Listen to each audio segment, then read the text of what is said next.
notify me? So why It does should it be good. It doesn't notify my phone. You got one other person on. 3 likes. 3 likes. There we go, 2. Why doesn't it notify? It's probably delayed by a few seconds. We got 2 people on so far. Hopefully we pull out a good crowd tonight. 4 likes. Just give it a few minutes to warm up. The local mailbox man, he's back watching again. How you doing? We reached out to some friends today, so I believe we should have a good turnout. It's just a matter of everybody getting here. Does this work? Yeah, it works.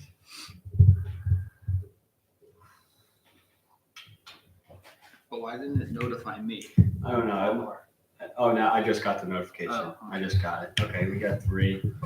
Jenna's on. Hi, Jenna. Hello, Jenna.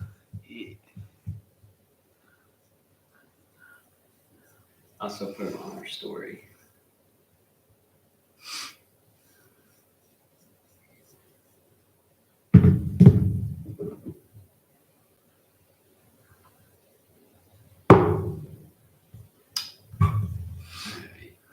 Still got 3. Like always, we're gonna do the giveaway tonight based on comments. Is this the 3rd or the 4th one? This is the 4th one, right? This is our 4th one. I think. We did last week, this week. Somebody missed the one before. And then we so did yeah, one this is the this is the 4th 4th one already.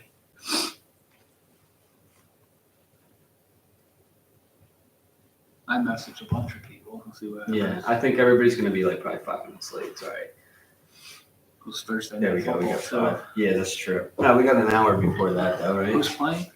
The Cowboys and Titans. I didn't even pay attention this week. 5 on.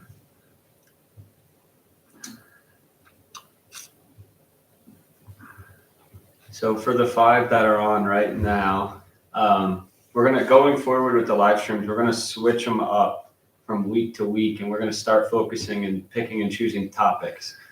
And rather than just doing a freehand Q&A, which if you do have any questions, feel free to shoot them out at any point because it could be any question, we'll answer it. But we're going to start driving it more towards a certain topic to keep the conversations like more valuable, I say, for everybody who tunes in every week, because a lot of people come on and ask the same questions over and over again. Which is fine. Yeah, which is fine.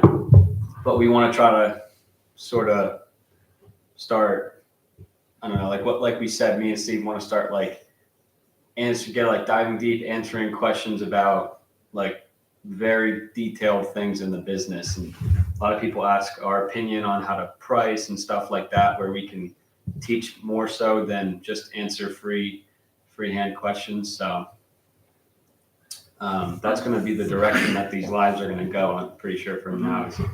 But for tonight's topic, our question is just with the new year coming around in a few days, it's going to be talking about everybody's goals and who's looking forward to the new year and what your 2023 goals are for your business and what big steps, little steps, whatever you guys want to talk about is your goals going forward. We're going to state ours in a little bit. Like, what's your biggest changes that 2022 taught you, and what you're going to like nip in the butt almost right off the bat, right? Going into 23, big changes, little changes, anything to make your business more successful. Yeah.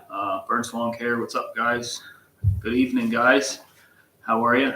We were just texting like 5 minutes ago. Yeah. He wants to make a video. Wants you to make a video on the yellow car. Yeah, I know. The cheese car. Yeah, once we get it out of the shed. It's in like the bottom of the hill. We have to tow it up. I can make a video. If we get up to 10, then I'll explain more of the giveaway rules again, because we're also changing that. I forgot to say. We're going to change them slightly. The city car. Yeah, it's what's it called? It's a 1974 city car. Yeah. If you look it up on YouTube, there's a lot of videos. There's not a lot, but there's a lot of videos of like different ones that are around the whole world. I guess a lot of them I feel like are in Europe. I for some reason, but There's a good reason there's not that many Yeah. around. yeah, I think they only made like 3,000 of them. I might be wrong on that, but they got bought out by another company and then they stopped making them. And then the company went bankrupt because the car was a piece of junk. Actually, I don't know. Some bigger company bought them out and they went a different direction, I think. But yeah. Julie, Burns says, Jimmy, glad you weren't injured in that accident. Yeah, it could have been. That could have been a very bad accident. And if you don't know what he's referencing, I just posted a video yesterday about, unfortunately, I totaled my truck. So it is what it is. Thank God I was not hurt, but it is, we're going to rebuild it on the channel. But yeah, that accident could have gone a totally different way if there's oncoming traffic. That weird with that is you called mom and dad. But it was like the first week we were in this house. Yeah. And I get a call from Jimmy left. He's going to dinner and he calls me within 3 minutes, which isn't usually, it's not normal. I guess usually farther into your trip, you'll find a truck on the side of the road or something, but it was way too quick to be getting a call. And he says, I crashed and it was just, he got so lucky. It could have been, throw a different couple variables in there and it could have been a disaster, but just a bent frame on the truck and no injury, so everything is good. We got Julia says, I agree, you should feature it. Yeah. We're going to feature Julia and Jenna in one of the videos coming up, right? Yeah, we have them coming in the video. Is the big cheese your main transportation now? And I wish it was, realistically, with the price of everything. It's gone down a little bit, gas now, but it's still kind of outrageous. So I wish it was, but it's not. Turn this off. So for everyone watching, definitely throw out a comment. I'm going to explain just how the giveaway, we're going to change it a little bit. Just because it was hard for me to keep track of all the comments. So what I've done is I have a number in my head that I picked going into this chat, this live stream. And I'm going to filter it that way based off of the comments. So I don't have to go through everybody's name. I can just keep a number in my head, a running tally. And then when we get to the number that I have, that's going to be the winner. It's going to be an unannounced, it's going to be very in the moment. That makes sense. Here's a question for you, Jim. Do you guys want to sell any of your trucks? Everything's for sale for the right price. I don't know. Honestly, my black truck, I don't know if I'll ever sell that. But other than that, everything else is for sale. Everything is. It's just tough. The dollar amount we have into getting these trucks straight so we can run our business efficiently through them is we have more money into them than their Kelly Blue Book value is worth, but we put that much money into them for a reason. To make them reliable and to avoid buying new trucks. Yeah, but actually, realistically, to answer that question, we have a 2003 6.0 that may be for sale in the next couple weeks. But you could video that and we pick it up tomorrow. We're gonna be. I still need to fix it because it's not 100% right, but that might be for sale. So it'll definitely be for sale once it's fixed, but how reliable it will be, we don't know. We bought it for some parts, like aesthetics parts. We took the radio and swapped the radio with my truck because it was a little bit nicer and better radio. We took a couple other things. I took the hood off of it. We switched some parts around. Yeah. It's a complete truck, but it. Let's see. Do you guys want? Oh no, we read that. That truck you built was unbelievable. Pure talent, Sarah. Love the thought and effort you put into that. Thanks. Thank you, Burns. Yeah, that was. I don't know. I've been working on that truck. It's been a long time coming. How many hours do you think you have into that? Oh, I have a lot. Actually, you should have tallied it up. It's been through its phases though. When I started building it, I didn't have a destination in mind. I just kind of went for it, and then I ended up shortening it, and that was kind of the stopping point. But I don't know. There's always room for improvement. It's a tough one because I was daily driving it every day, so it's impossible to keep it clean and nice in the way. Like ideally, I would love it to be like just a show truck, but I like driving it, so I drive it way too much for it to be that. But okay. Mailbox Man says, "Have you ever shown the 03?" I showed it.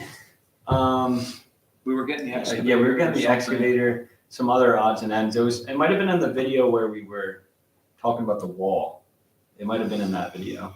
Maybe. I forget. We went over to Johnny's yard. It's over there. That's where I showed it briefly. But Yeah, and our rent there's 4 spots over at that guy's yard. We are going to keep 2 spots with the one dump truck and the flatbed equipment trailer. And then the other 2 spots, one was the excavator, which is at the house now. And the other one is this black pickup truck, which it's paid through January 3rd. So I'm not going to renew those spots because we're going to bring that home and fix it. And I mean, if it's reliable, maybe we'll use it for something. Probably not. We'll probably sell it. Yeah, it's a black 2003. How many miles? It doesn't have that many miles like all the other ones do. $170 maybe. I think it does. Yeah. It's like 170,000 miles. It's It's kind of four-wheel rusty, drive. but It needs rocker panels on both sides, the fenders, flares for the pickup bed. But other than that, I don't think the cab corners are shot, right? one of them might be bubbling. But the doors are in good the shape. doors. I mean, It's it's solid. okay. It looks good from the outside, to be honest. If we plowed, it would be the perfect truck Yeah, to yeah, stick it on would a be. parking lot. Yeah, I mean, it's not going to be your Yeah. Sunday driver by any means, but Yeah, but you see those trucks all the time, and we see them for sale. They have yeah, 300,000 miles, 250,000 miles, something crazy. It only has 170,000 miles, and we bought it from, was it the first owner or the second owner? I think it was the second owner. yeah, yeah. But okay, you can buy the gold truck. Oh, you should. I missed it. You should put a visor on the black truck once you rebuild it. I want to tint the windshield on that truck, but it's too clear. You can see right through it because the side windows are tinted. But we'll see. He can buy the gold truck Genesis. You go buy the gold truck, and I'll go buy a Yeah. new truck. Yeah. No. No, I the like gold truck's gone. Yeah, we're not selling the gold It's truck too good. unless it's the right price. Yeah. King Ranch interior 2008 dash conversion, upgraded mirrors and harness. Jimmy's on a whole nother level. Thanks. Yeah, it's got a lot of work done to I it. had the 08 front end conversion. I did. I had an switch 08. back. Yeah, I had an 08 front clip on it, but I took it off because I didn't really like it. I like the 6.0 look better. Do you guys always want to do maintenance? I love maintenance and fixing stuff, and so does Jim. We've always thought about opening like a wintertime, what we call like a 7.3 diesel rejuvenation shop. Yeah, yeah. People bring their trucks in and we pull the motor and reseal everything and do all the parts and get everything up to speed on those trucks. It just doesn't seem like there's anyone in our area that specializes in just that.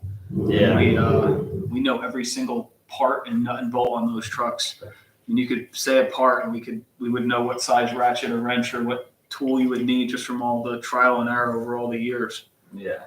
But we both love fixing stuff. So, Andrew, what's up, guys? hey Andrew, I messaged him on Instagram before. Yeah, we reached out to some people. Yeah. Thanks for tuning in, Andrew. And you want to talk about this one? Softscape. He was talking about like landscape maintenance.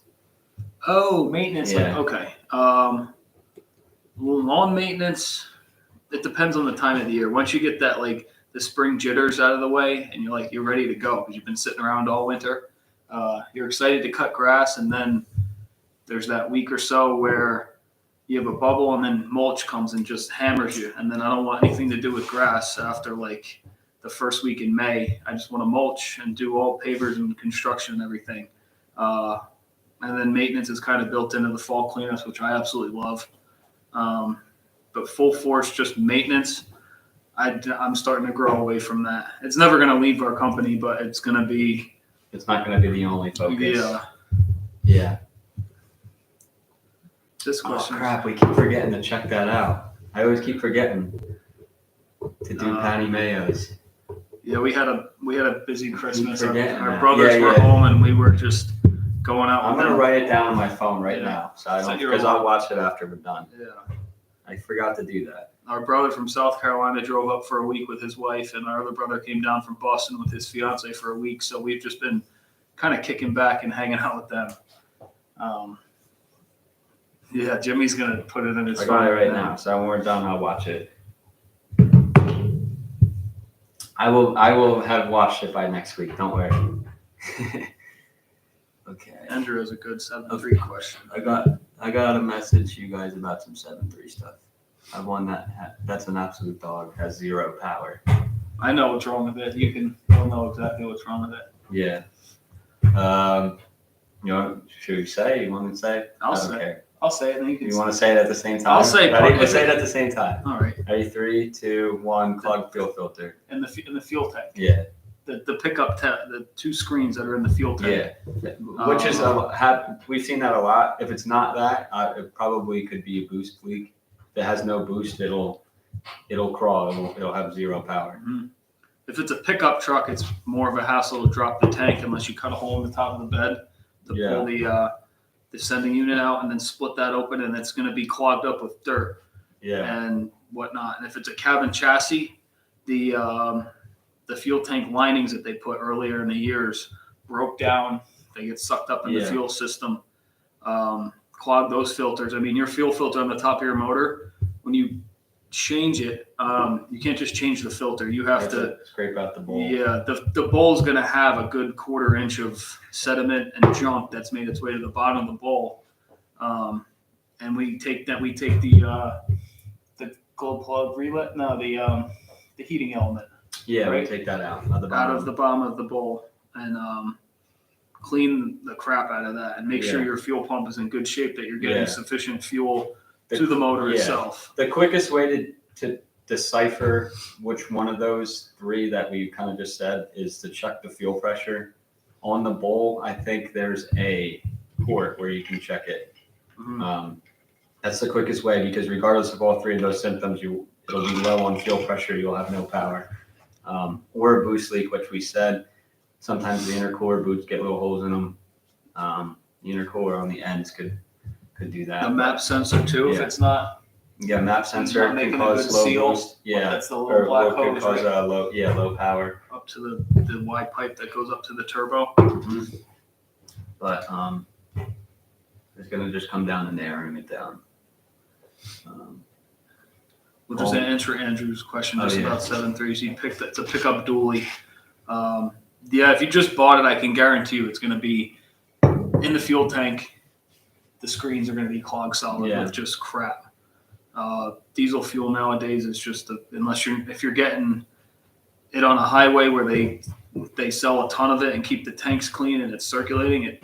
But if people fill up around town with the truck, it tends to get crappier fuel. So I would start at the fuel tank and the fuel filter on the motor without a doubt, and then check the boost leaks like Jimmy said. Yeah, we have a winner to the giveaway. They do? The number in my head. Okay.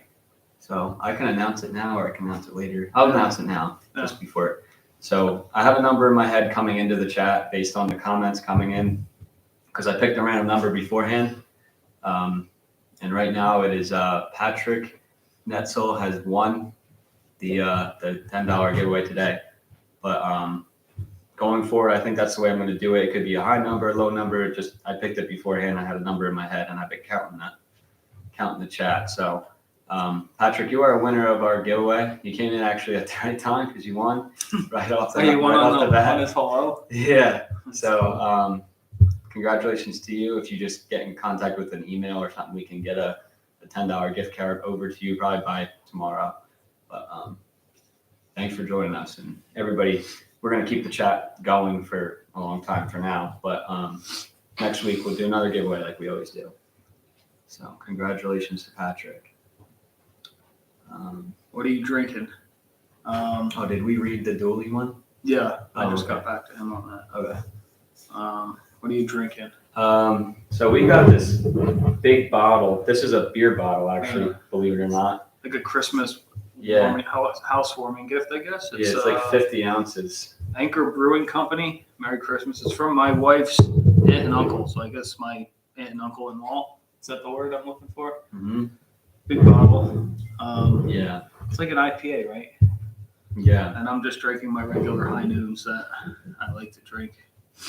Yeah, he'll message us after. Here's another 7.3 question from Cottom's Landscaping. Have you ever heard of an oil pan coming loose and leaking? Ours has a brand new pan done before we bought it. I've heard the bolts come loose over time and can leak. I've actually every time we do a 7.3, sometimes it's funny because those bolts will be like hand tight.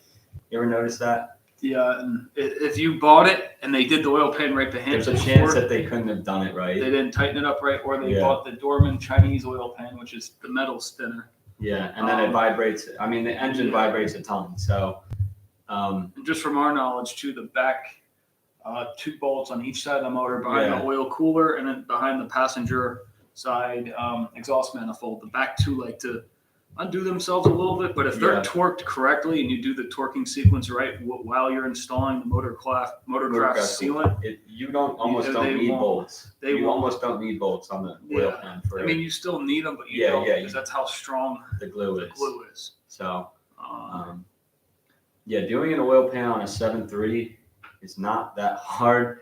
Like, There's so but many people- forms. That's what we would people- love to do with a video. people, you wouldn't believe how many people mess up an oil pan on a 7.3. Yeah. And they don't do it right the first time, or they do it and it's not even the oil pan or something like not. that. But If the oil pan itself isn't rusted out on the bottom or the sides, or usually it's the dipstick where the O-ring goes in for Yeah. the dipstick adapter, that's what leaks the most. It's not the glue around the motor. If it's done right, it's everything else that leaks. It all runs down the it all drain runs hole back. behind the turbo and comes down.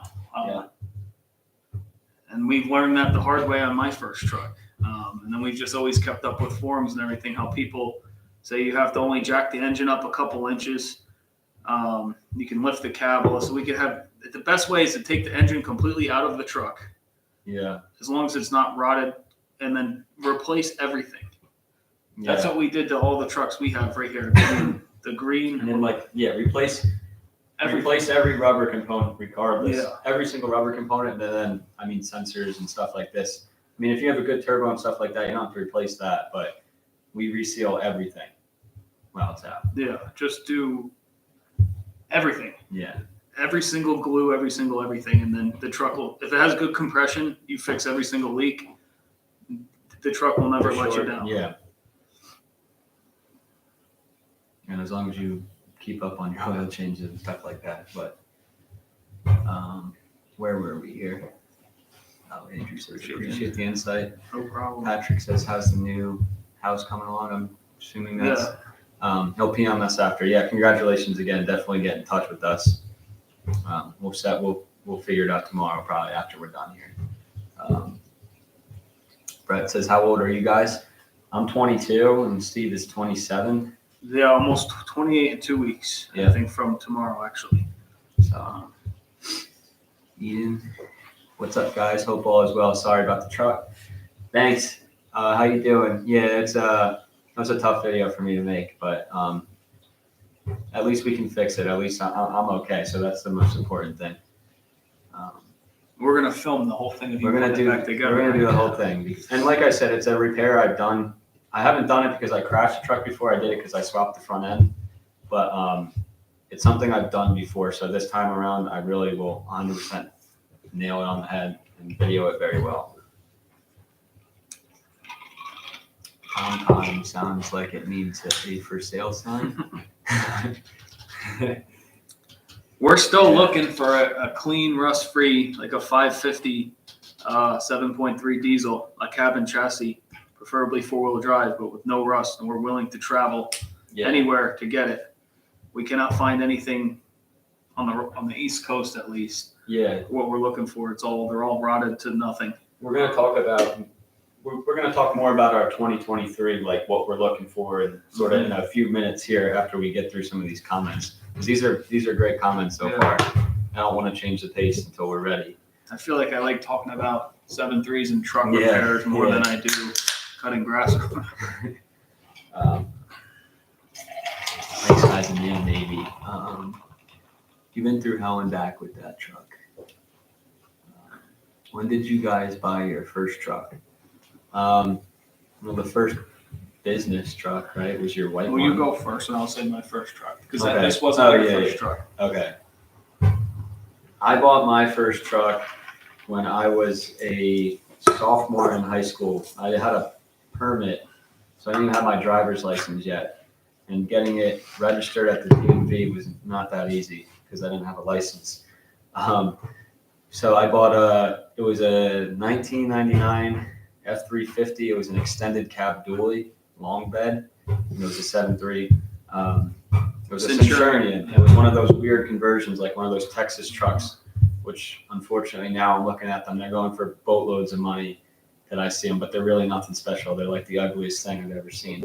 Yeah, but that needed a motor. We pulled the motor. That was the first motor I ever pulled with you. Mhm. And then We did the injector cups, right? it needed injector cups. It had fuel and the oil. Yeah, that was like 8 years ago. He should have kept that truck. 7 years ago. He was driving to high school as a junior, and he was spending like $150 a week to fill it in fuel. Yeah, that's why I bought the single cab. But the savings really wasn't that much different. But I had no money back then, so. You go with yours. My first truck was and we would love to make a video. It's just some of the trucks you can't count that we kept because they were just buy and sell trucks, but just trucks that we've had. We could make like an hour-long video of slideshows of just, some of them were nice, some of them were pieces of junk. My first truck was really nice. Yeah. My first truck was a 1999 also, right? It was an F250 single wheel extended cab, a 7.3. And I bought it from a dealership around here locally, which is funny. I bought it for $7,900 in like 2012, I think. So the truck was only 12 or 13 years old, and now the same truck is selling for $15,000. 10 years later, it's just crazy. Yeah. Yeah. If you want a clean 550, I'd look out west. Yeah, we are trying to plan like a vacation, maybe in late January or February, to fly out west and find something really nice and either drive it home or ship it home. We found a really clean 550 right here in Connecticut. Yeah. But the price is... It's not where we want it to be. It's $8,000. It's completely rust-free, really low miles, and it needs motor work. And just doesn't run. It doesn't. We know we can get it to run in 2 seconds, but just for me at least, my ego is stopping me from paying the guy $8,000 when the truck doesn't run. When we made an offer for about half that. Yeah. But to go somewhere out west or even down south somewhere would be cool. See what we could find. Yeah. I've been searching like a crackhead on all auction sites, eBay, Facebook Marketplace, municipal vehicles out west. Because we don't care how many miles it has, as long as it's rust-free. Yeah. We'll put a brand new transmission in it and redo the motor. It just needs to not have a speck of rust, which is what we're looking for. Yeah. Kinder says, "What's up, guys? Happy holidays!" Right back at you. Thanks for tuning in. Thanks for watching again. Appreciate it. Isa says, "Happy New Year." And to everyone, keep safe and God bless. Right on. We're almost at the new year. I can't believe it. 2022 is That's almost crazy. over. What's everyone on here doing for New Year's? Yeah. Going friend's house, family? Yeah. Where are you going? I'm going down to Bethany Beach in Delaware, actually, to one of my college buddies' houses down there. Longboy says, "Good evening, man. How you doing, Longboy?" Longboy's the winner from last week. And he's just tuning in. We actually had Patrick win a little bit 10 minutes ago or so. So we got 2 winners in the chat. Look on Gov Deals. It's funny you said that because I was on Proxybid for the past couple weeks, and then I looked into Gov Deals. I think it was yesterday morning. And around here, there are a couple trucks on there, but they don't end for 12 or 14 days. But I put them on the watch list. So I like to pop into that. That website always slips my mind, but once you find it, there are some stuff on there. You were looked into a Walker B. It's a non-collection machine. Comes inside discharge or mulch configurations. Runs about the same price as a stand-on mower. I don't think we ever really have, realistically. We've seen it, but we've seen it, yeah. But same price as a standard mower is intriguing. I think I might have asked you about this one before because I remember asking about something like this. But the speed of it, how fast is it compared to a standard? That would be the big thing. Yeah, because we both want to look for a 60, whatever Skag makes, a 60 or 61 V-Ride.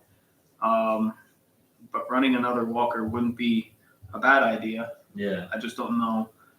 Like, if it's as slow, I say, as a regular catching unit, Yeah. that'll drive our dad crazy when he's out cutting because he needs to go fast. Yeah. 9 to 10 miles an hour, that's not bad. Yeah. What does the Ferris go?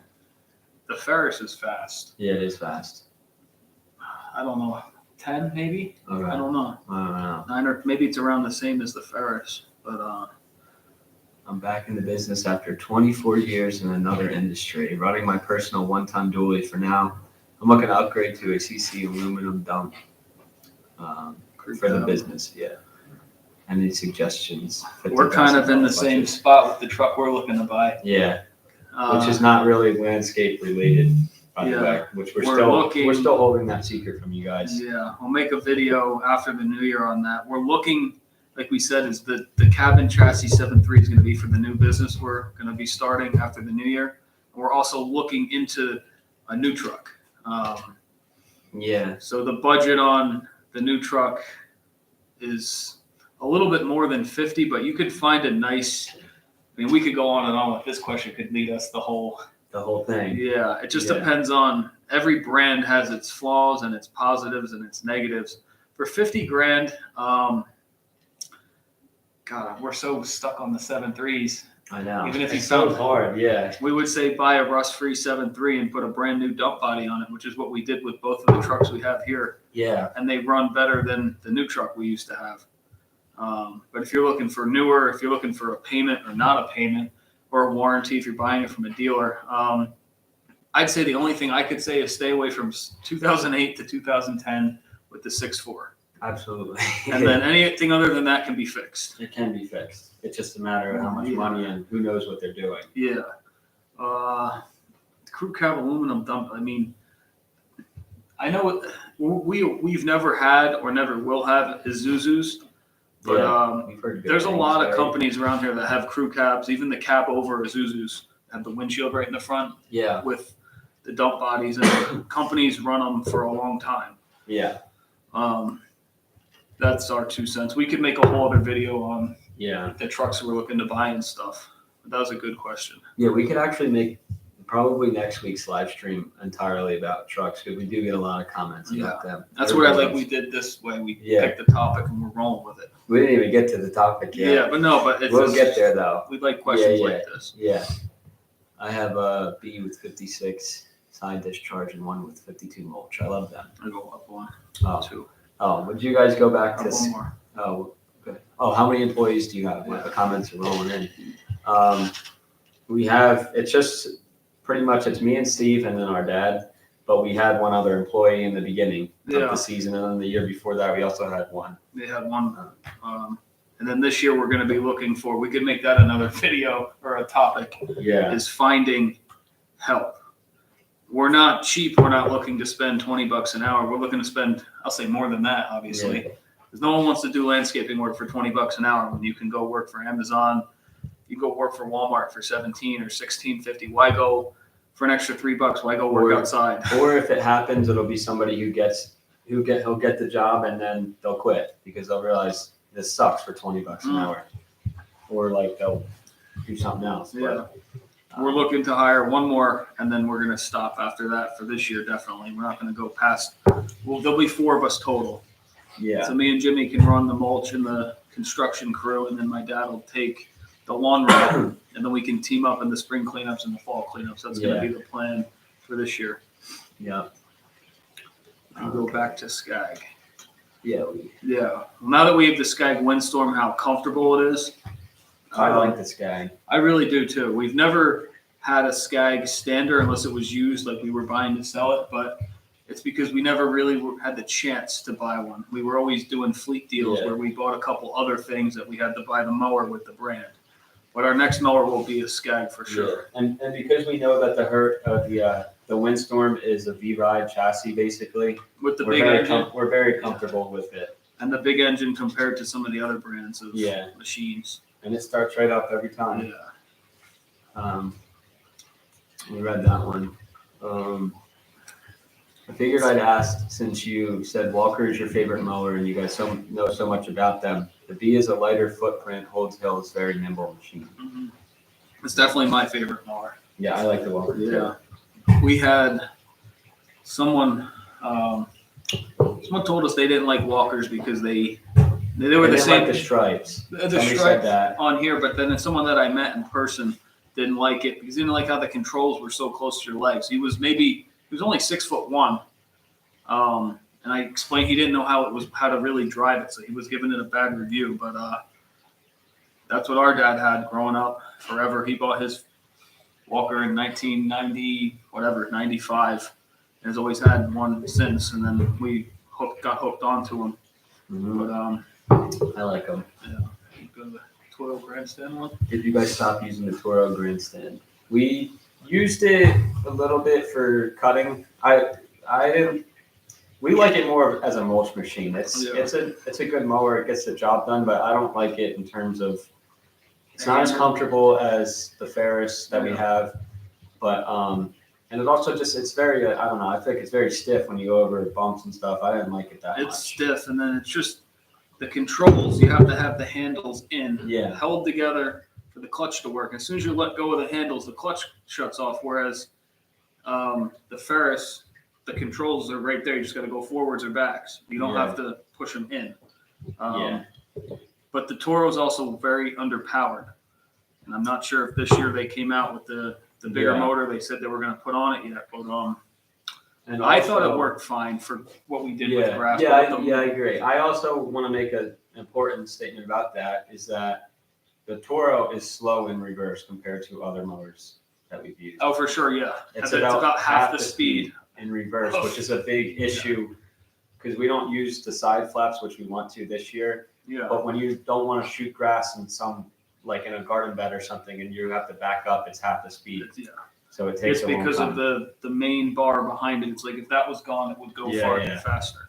But that thing for mulch, it's the biggest game changer. And we would drop whatever it is now, 12, 13 grand on another machine just for mulch.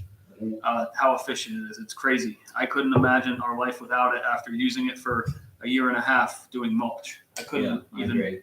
And even stones too. Yeah, stones. We used river rocks. We've overloaded it before, and it still does a fine job. I mean, the front yokes are gonna snap, but they're so easy to replace. Yeah.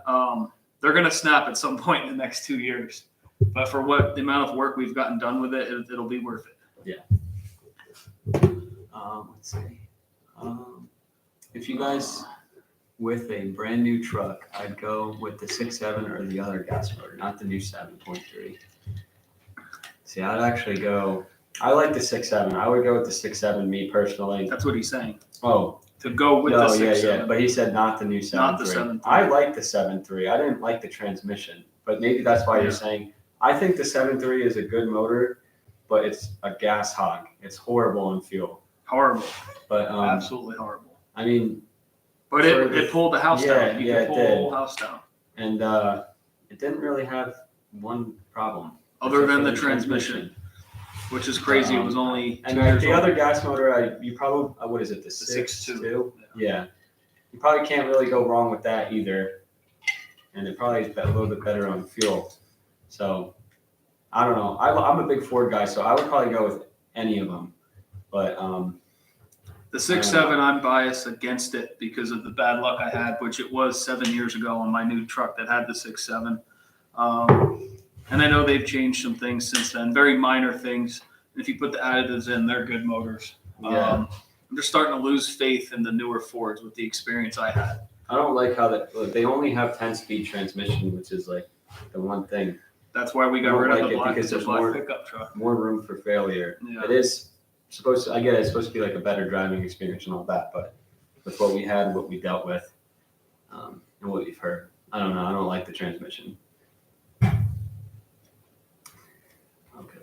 much appreciated. Would definitely be interested in a video on hiring. Yeah, we could totally do a video on hiring once we get to that point. Yeah, I think it totally. The thing that comes down to it is people think it's 2005.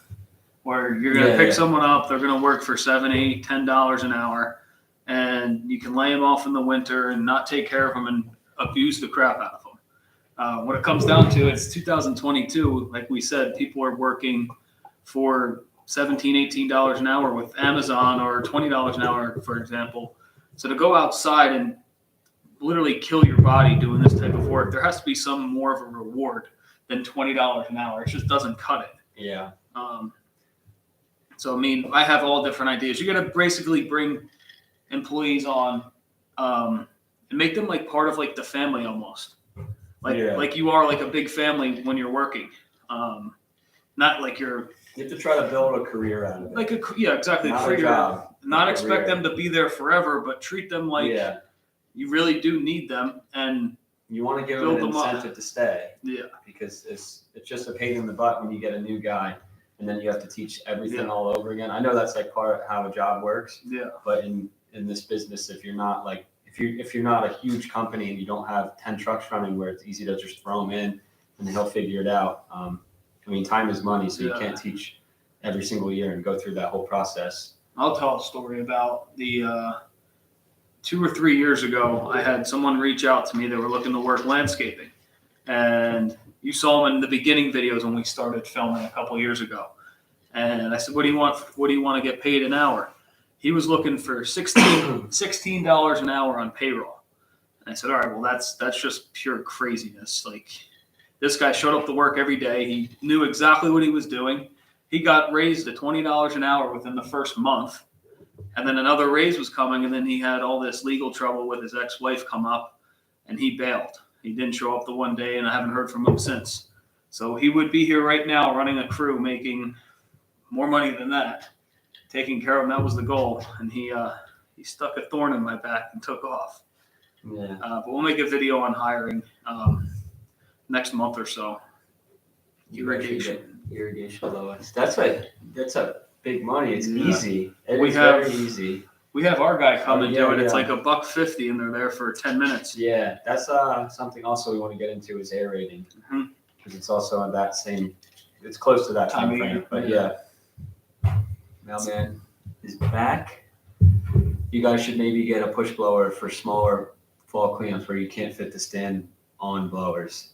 So we actually kind of, where we live, there's enough work to be able to avoid those sort of jobs where we can almost just say pass the job. But it depends on where you live for that, I guess. It depends on how big of a gate you're talking about, because the Hurricane will fit through. I think it's a 52-inch gate, like just barely. And anything, maybe it is a 48-inch gate because we get the walker back there. We don't do jobs where there's anything smaller than that. Yeah. But, anything smaller than that, we found it's just not profitable. It's not worth it. And the size of the job most likely is not worth the money. It's not worth it considering that. That's why we don't run any 36 mowers, walk behinds anymore. We used to. Because we found it more profitable that if there's a property that has a hill, we'd rather pass on it and then go find another client, pick up another client in exchange. Yeah. So we don't have to have that extra mower for the couple jobs. But I get the point. That's a good point, though. If it depends on if you have a lot of backyards like that, then I'm sure we see companies that they'll even have push mowers in the back because you still make money. It's just here. It's more profitable for us to do it the other way. But they do make the smaller Hurricane blower, the 18 horsepower stand on which will fit in backyard gates, because some clients do have like a 36-inch gate, but then their backyard's huge. Yeah. And like Jim said, it's easier for us to pass on that and, find another property in the fall, which the phone never stops ringing. But like, if you have a big backyard like that, we will figure something out to get it done. Okay. We have talked about this before, but I really recommend that you try a Walker mulch deck.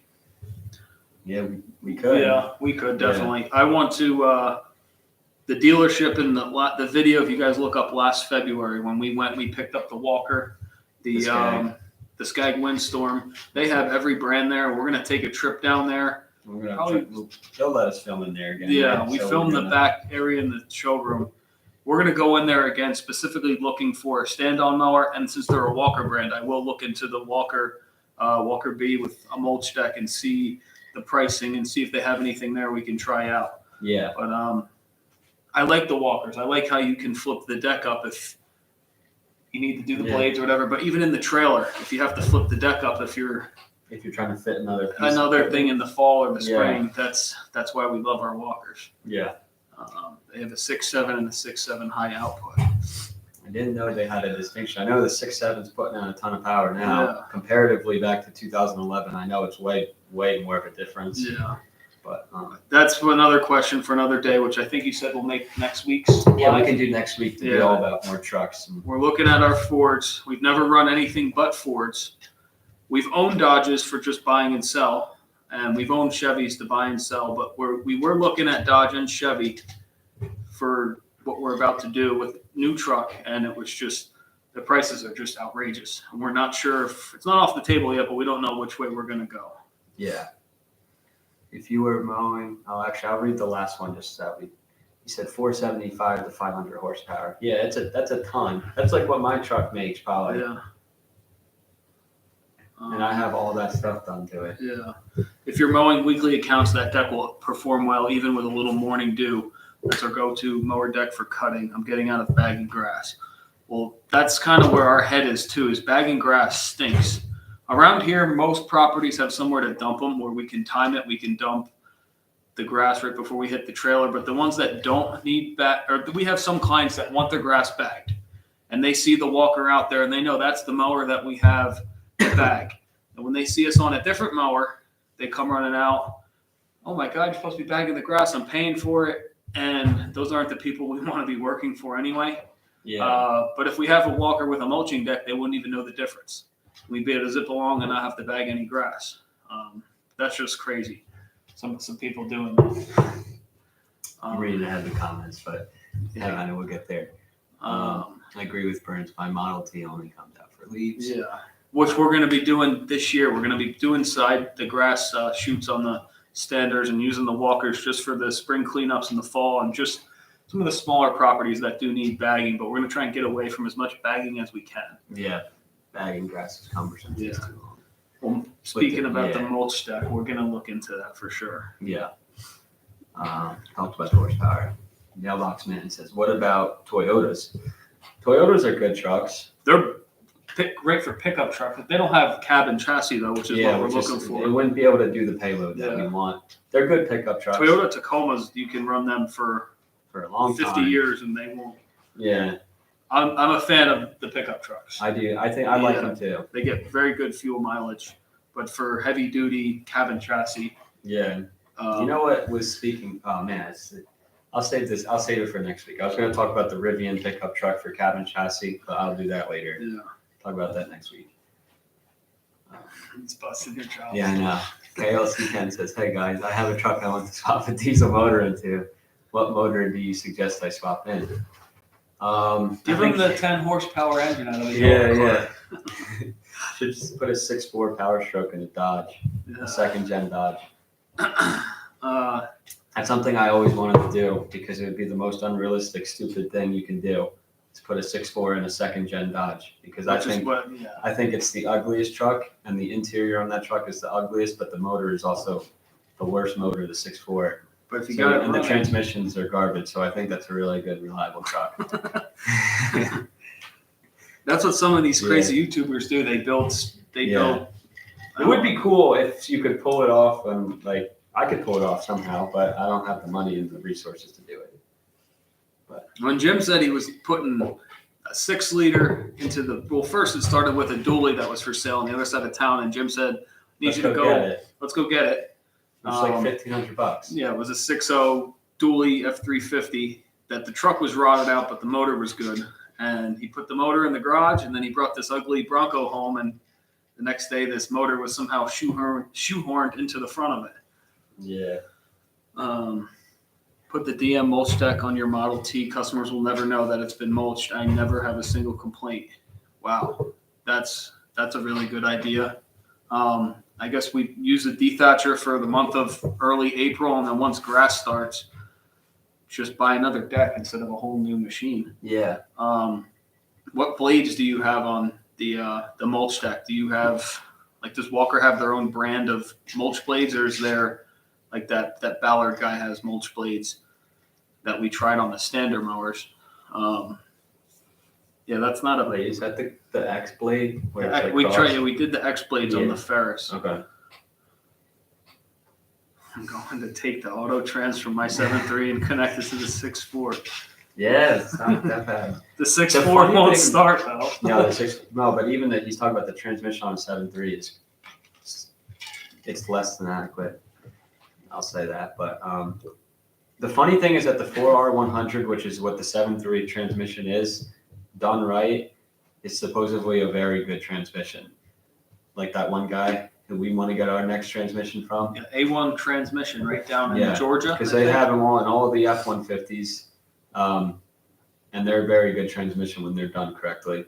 But we've rebuilt the transmissions that we've had, and we've had pretty good luck with them. The Gold truck has a rebuilt trans. It's been in there for 6 years. That thing's towed way too much weight that it's not legally allowed to tow, and it's just been serviced properly. And we've had good luck with it. Yeah. The Walkers have their own mulch blades. It runs Walker mulch blades with recirculating hubs. Okay, gotcha. Yeah, I'm definitely going to look into that. And we're coming up towards you guys still in 2 weeks, so we'll talk about that more. Yeah. Lenny Areola, Happy New Year. Happy New Year. It's December 29th. I can't believe this year is over already. It's nuts. It's crazy. Do we want to transition the conversation into the 2023 now? I guess Okay. so. Yeah, so the topic of the video was I thought I'd throw out, let's hear everybody's 2023 goals. If You you want to have comment? Type it. any, if you have any big purchases or big changes come to your business, even if they're little ones, we want to hear what everybody else has to say, and then we'll give our 2 cents on what we're going to do and what we plan on doing.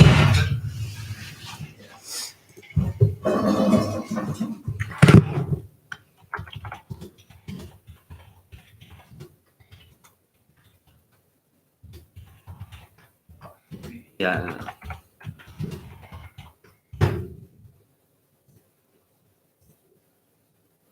How did that go away? Okay.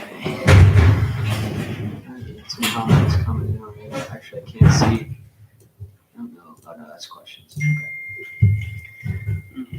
Let's see. Okay. There's the blades. Oh, yeah. Oh, that looks cool. Blades.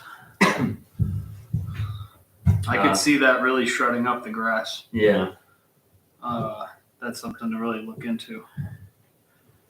Commons Landscaping says 2023 goals. 1, get enclosed trailer. Getting an enclosed trailer is a huge upgrade because then, I don't know, you don't have to tarp all your stuff all the time if it rains. And, it's the enclosed trailer by itself is a walking billboard or driving billboard. Walking billboard, it's a shed on wheels. Yeah. You can put everything in and just hook it up and go. And I think it looks better when you're driving down the road. I don't know. I think an open trailer and equipment trailers, to a general person's view, I think it's ugly. I think if you see a nice, They work. enclosed Some trailer, companies can but- fit so much equipment if they have crews of 5 or 6 in equipment Yeah. open trailers where they don't care about storing it inside, I guess. yeah. But let's see. Your local mailbox man. My goal is to have customers that have the equipment but not the clients. We can make some videos on some advertising goals and strategies as well, Yeah. like we want to do with the hiring video, Yeah. because we've had very good luck with picking up new clients throughout the year. Clients, just a short note is make sure you have a really good logo, and start putting ads. I think it's illegal to technically put stuff in people's mailbox. Technically, Yeah. but put flyers in mailboxes. Put them in your local deli with little rip-off things for your phone number. Facebook ads we found is where it's at. Yeah.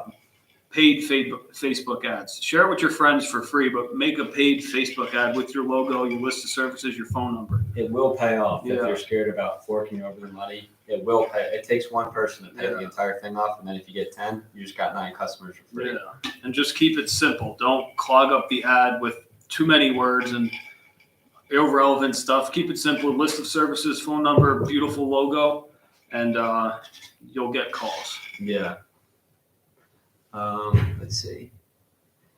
Vinos. 2023 goals. Grow my business. What is that? 1,000,000%? Yeah. Starting at 0. Yeah. You got to start somewhere. Everywhere's from here is up. You're gonna have. Yeah, that's a good attitude though, because you want to go as hard as you can, but then also if you get to a point where you're satisfied, you can settle. It's the best thing about being in business For yourself. Yeah. Buy a debris loader and set up my dump trailer for leaf cleanups. That's good to even have that mindset now that it's basically almost January and leaves aren't coming for 10 months from now. But thinking about setting that up now, getting your ideas circulating. So by the time, say it's dry or something in June, July, August, and you have that weekend or whatever to get your thing set up earlier instead of setting it up at the end of September, that's a great idea. Ernst Lawn Care, lose 50 pounds. I'm right with you. I need to lose. I always go up and down once work ends, and I've already gone up probably 10 pounds since I got off of work last month. But I'd like to lose weight also. Yeah. High profits and low expenses. Yeah. Same here. Yeah. We're looking to increase our profits this upcoming year. We had too many expenses last year, not enough profit. Yeah. The only good thing about expenses is that they're tax write-offs, but there's a fine line between being tax write-offs and getting taxed. There's so many people out there say, "Oh, it's just a write-off. Don't worry about it." But you're still using the money. Than, even if you have to fork over taxes, there's a fine line. But that's where a really good accountant comes in and tells you exactly what you need to spend and what you need to save, etc. Which we just got an accountant, a new one. But yeah. Columns landscaping 2673. Oh, 2673. Yeah. Get 100+ client list and 1 dedicated employee. Not sure why they all split up. My bad, guys. Because he commented up at the top. Oh yeah. That makes sense. Yeah, that's a good couple goals for the year. Yeah. Once you got the 7.3 running perfectly fine and everything's up to speed, you won't have to worry about that. I think what we all will have to worry about is employees. Wi-Fi is going out. Did it go? I think it's okay. Okay. All right. Kinder says, keep mowing, crew happy. Get more clients for fertilization/weed control department. Hire and train a guy to help me on the landscaping side. Manage all full service HOAs. That's a lot of good goals. That's a lot of goals. That's good. We want to keep our dad happy on the mowing crew. Again, we tried last year. It didn't work too well. We want to find someone who knows what they're doing for not cheap. Like we said, we're not cheap. We're looking to pay good money to someone to come stick around here for a good long time to run the lawn crew. Other videos can be made and everything, but we want this to be our dad's last year mowing, and we'll have him doing something else next year, which is all built into our plan. But we need to find him one solid guy that will show up every day who knows how to weed whack without breaking windows and et cetera, et cetera. Knowing how to run mowers and everything. It's just so tough. Yeah. But Colin says, when's the truck getting fixed, Jim? Probably within the next, I'll say 3 to 4 weeks is my goal. I'm working on getting parts for it. I got to get the front section of the frame still. I don't know if the axle is damaged, but I'm just going to replace it anyways. And then we'll see how long it goes, but we're going to try to do it. We're going to try to knock it out pretty quick, because once that cab comes off, it's just rock and roll and then get the cab back on. So we got the flat ground to do it. We can get the machines in here to get everything done quicker. Last time when you did it, there was the flat, but there was the driveway coming down. We couldn't utilize all the flat area. It will be back together though. Promise that. Unless we do something catastrophic to it. We won't though. On that one. What program do you guys use for billing and scheduling LMN Jobber? We use Yardbook. This was our first year using Yardbook, and we absolutely love it. I wish I would have listened to all the other YouTubers a couple of years before that and switched to it earlier. But yard book's where it's at. I have QuickBooks still, but I switched all my invoicing and routing and everything to yard book, and it's night and day. Yeah. Um, We run a very lean business. We have no debt in the business. I am a firm believer in running debt free as long as possible, especially when you're new to the business.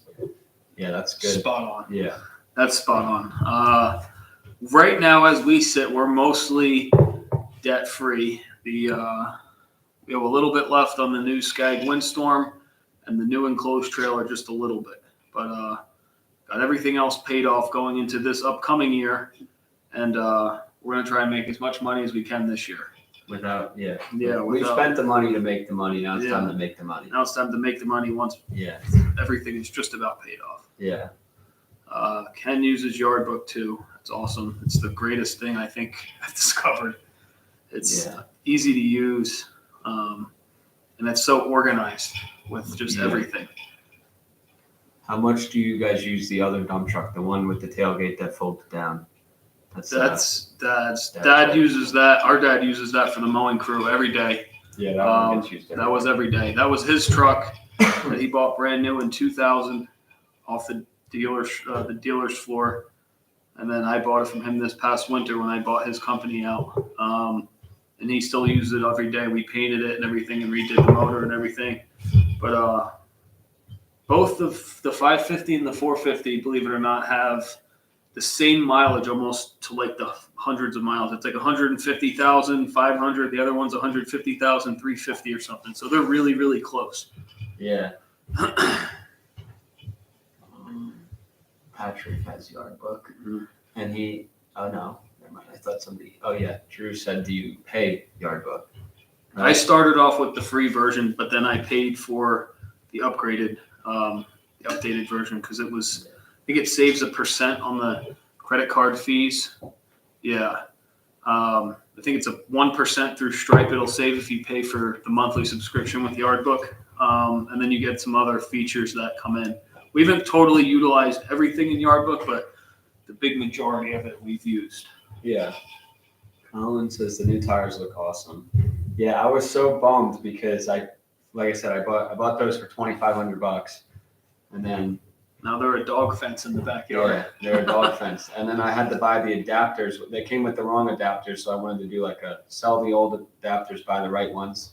But for $2,500, and then I was planning on putting them on the truck within 2 days of when I crashed because I wasn't going to make a video. Never got to do it. That might have helped you because if the truck was higher, you might have missed. I know.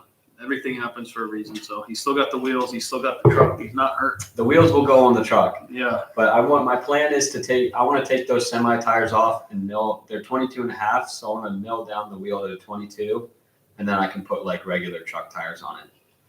But yeah.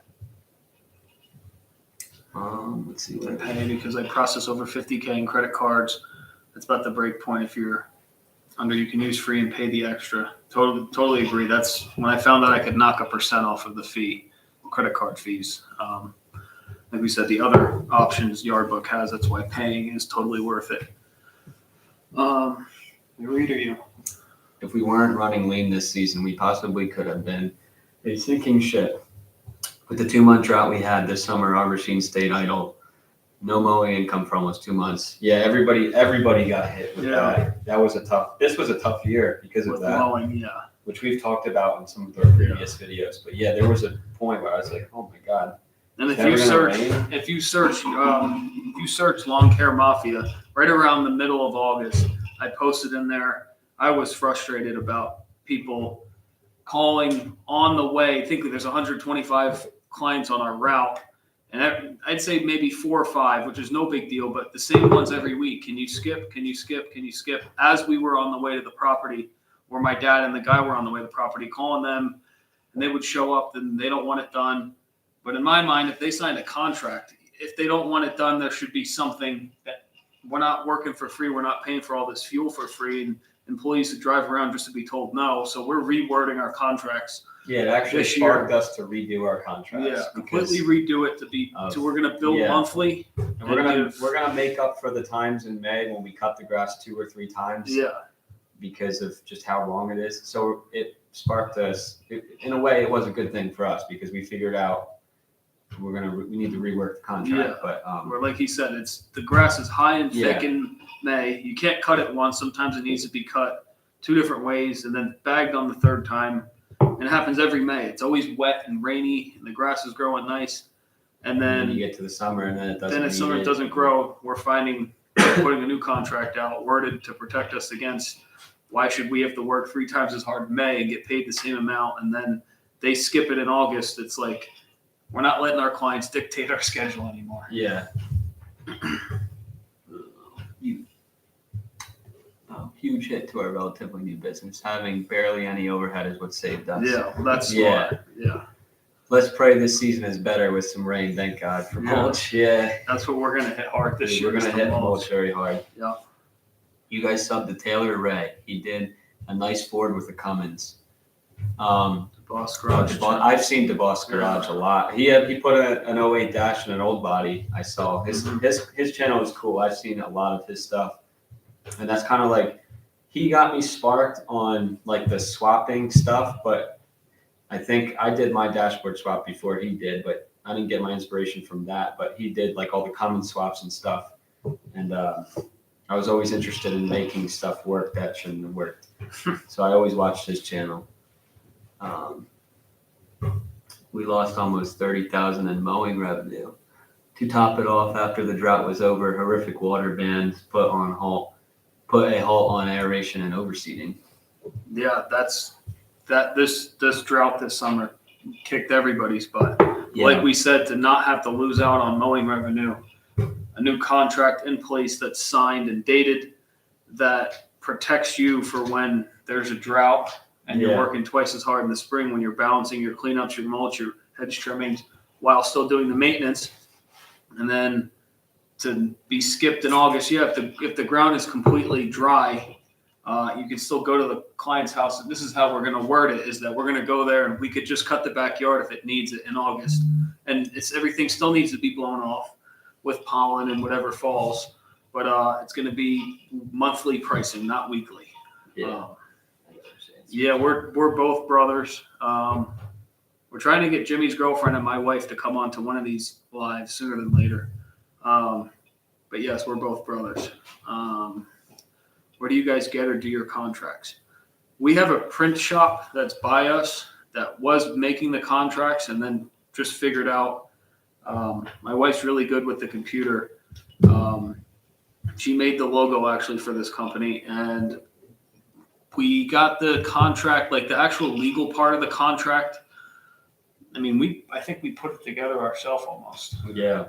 And once again, it's not the best, but we put it together. The contract was organized. My wife helped us. We used to do them from PIP printing, but now, you did? Yeah. Oh, okay. And it was just so much money, and we would run out of contracts at the worst time. Now we just make them on the computer. We're able to print them out and have everything we need on the contract. Yep. Tips on making a contract for weekly mowing. Check out like Lawn Care Mafia. There's another group, Pricing Ones, Landscaping and Lawn Care Jobs. And just search contracts or search whatever you want to search, agreements. And people post their. I mean, we'll show it on live maybe next week. I just don't have one handy. It's packed away still, but ours is nothing crazy. But you can find them in those groups. People post theirs all the time. Most important thing is to state exactly what you want, because if they give you any problems, it is written down and they signed it, then you can take them to court. If they don't pay or they argue or something. Which we've had. Yeah. An attorney. An attorney can 100, which is what we may be looking at. But we've had times where just people decided they weren't going to pay $200 bill for the month. A month goes by, we add the late fees.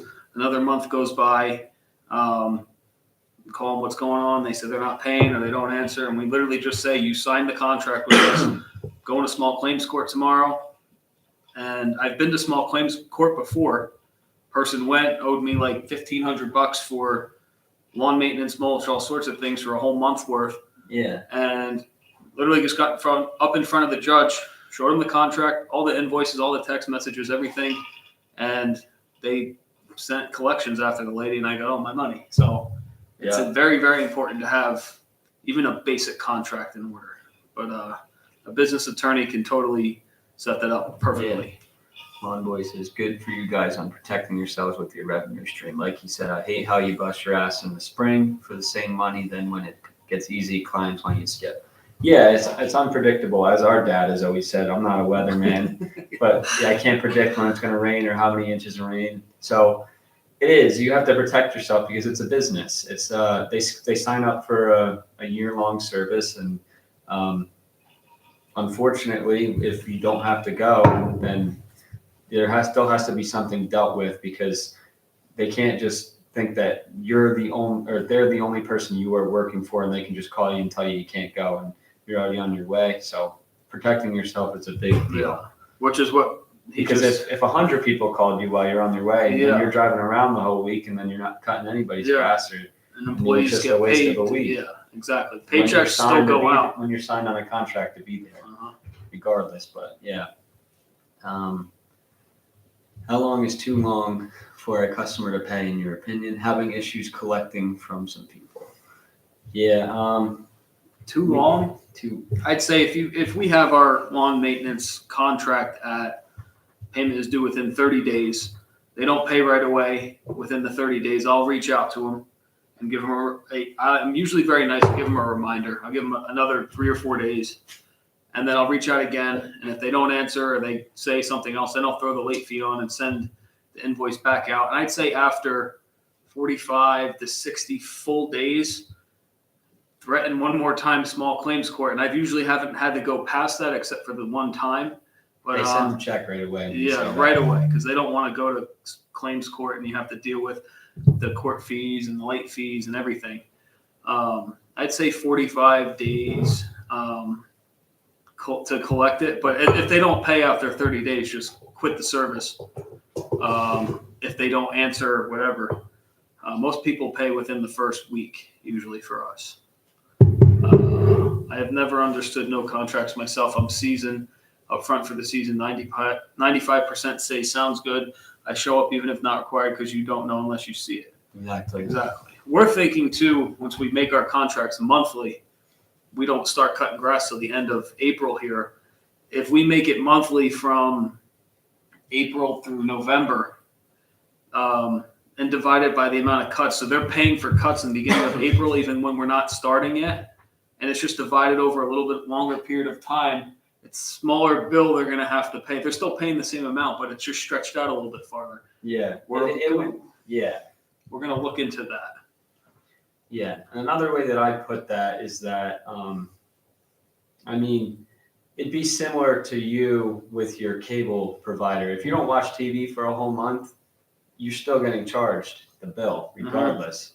So same thing. It's that, because the way that you go into the season, I mean, we're relying on that revenue because we have a certain amount of clients that we can have, and we have to turn some work away based on our projected income for the year. So it's like no different than that. I mean, unfortunately, the grass sometimes doesn't have to be cut, but we're relying on the income. Yeah. And for us this year, even though the grass, it didn't rain, we still pulled up, and the grass still could have been cut. They were just trying to save money. Save a couple bucks, but to me, in my mind, you're signing a contract for a weekly service year long. You should know that you're spending X amount of dollars for the entire year. And you're taking up a valuable spot on our list. Yeah. We turn down so many new clients because our route is full, and we physically can't cut more than say the 125 lawns a week.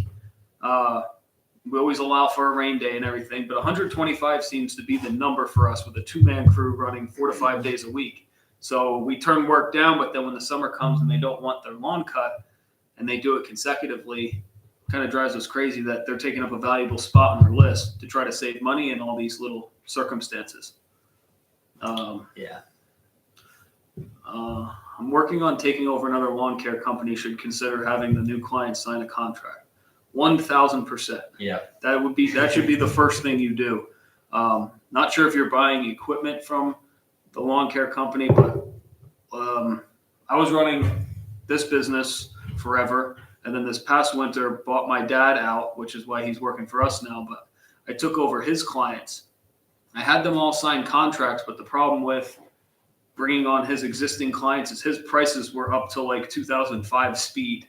So it was tough to change their prices to this year. We would have lost all of them, which looking back would have been a good thing. Yeah. We couldn't have jumped them 50% or whatever it came out to, but had every single one sign a contract because they're new to your company. You don't know them. They don't know you. But to protect you, you need to have a signed contract in place with every single one of them before you start anything. Exactly. That's right. Paychecks still going out. Financing bills still coming. Yeah. Exactly. I mean, if you go to a diner, you pay when you leave. If you, like Jim said, You your don't eat phone the food or service, something. everything is billed regardless if you pay your mortgage, you pay your rent. It's not when you don't pay it when you feel like it, you pay it before it's due. Yeah. It's commented. Ever had a customer pass away in the middle of a big job? I had my first experience with that last year. We had one of our leaf clients, right? Yeah. The one. We had a leaf client, an older man. He passed, but one of the neighbors was their bookkeeper. So we were able to get paid, and then the wife, who was still alive, didn't want the leaves done. I guess she was moving, so we got paid. We expressed our condolences to the family, but we've never had anyone die in the middle of like a job and not get paid. Yeah. That's crazy that happened to you guys. This one. I had a customer have their assets frozen by the IRS in 1999 in the middle of a 60,000 labor job. Took 2 years, attorneys for contracts. That's crazy. Yeah. I mean, how we do our big contract or our big jobs is we need 50% up front and the 50% within the first week of the job being completed. So you don't start the job until you have half the money. I mean, that's pretty much it on that. But if we did like a $10,000 yard renovation, topsoil, seed, hay, moving the gutter pipes around and everything. And they didn't want to pay at the end for like a month and a half because something happened. And fortunately, that's not on us. We paid for all the supplies and everything, and the work is done. So once again, the contract saved us on that. They were extremely happy with the work. They just said that something came up, which we totally understand. Stuff comes up, and even some payments here or there to keep up with it. If it's a bigger bill, but they didn't want to pay anything for 45 to 60 days, it didn't work. I ended up getting paid right away after you mentioned small claims court or whatever. Any red flags in a customer you have noticed? One thing we have is that 100% is that on our Facebook group for our local town, every time our name gets tossed out and that person comes and asks us for an estimate, they have asked 10 other companies for an estimate. They're only on there to try to save money. 10's a nice, generous number. Yeah. There's usually 30, 40 comments of customers being referred on there. We've had good luck with one person on like our local town group. Everything else comes from seeing the trailers, but this one specific Facebook group, he was on here last week or the week before. And we did a wall for him and we continue to do work for him. But we see people, oh, where'd you find our name from? We like to ask that just so we know which advertising techniques are working the best. Yeah. I found you on Jefferson Moms and Dads. Okay, well, we know we're competing with 10 other landscapers to give you a one price of $50. Which are also competing with those $20 cut. New people. Which will never last in business. But yeah, you're competing with them. You're not going to get the job. So it just is what it is. But red flags too, I like to pick up and learn all this stuff, is that when they first off by saying my last landscaper did this or this or this, and then the landscaper before that, well, they've been through multiple landscapers. Are the landscapers the problems, or is the client the problem? Yeah. And I like to decipher if they just moved in, fine, you give them a chance, and they're just moved to the town. But if they've been there a while, we have some customers that live, or potential customers that live right across the street from where we've been parking this truck and trailer for years. And they don't call us. They keep getting new landscapers every year, and they're not happy. I don't know why they're not calling us, but we just use a little bit of judgment on, depending on what they're looking to spend. Ask them Yeah. what their budget is if it's a bigger job, so you don't waste time. Oh, Yeah. God, we gotta skip to the bottom comment.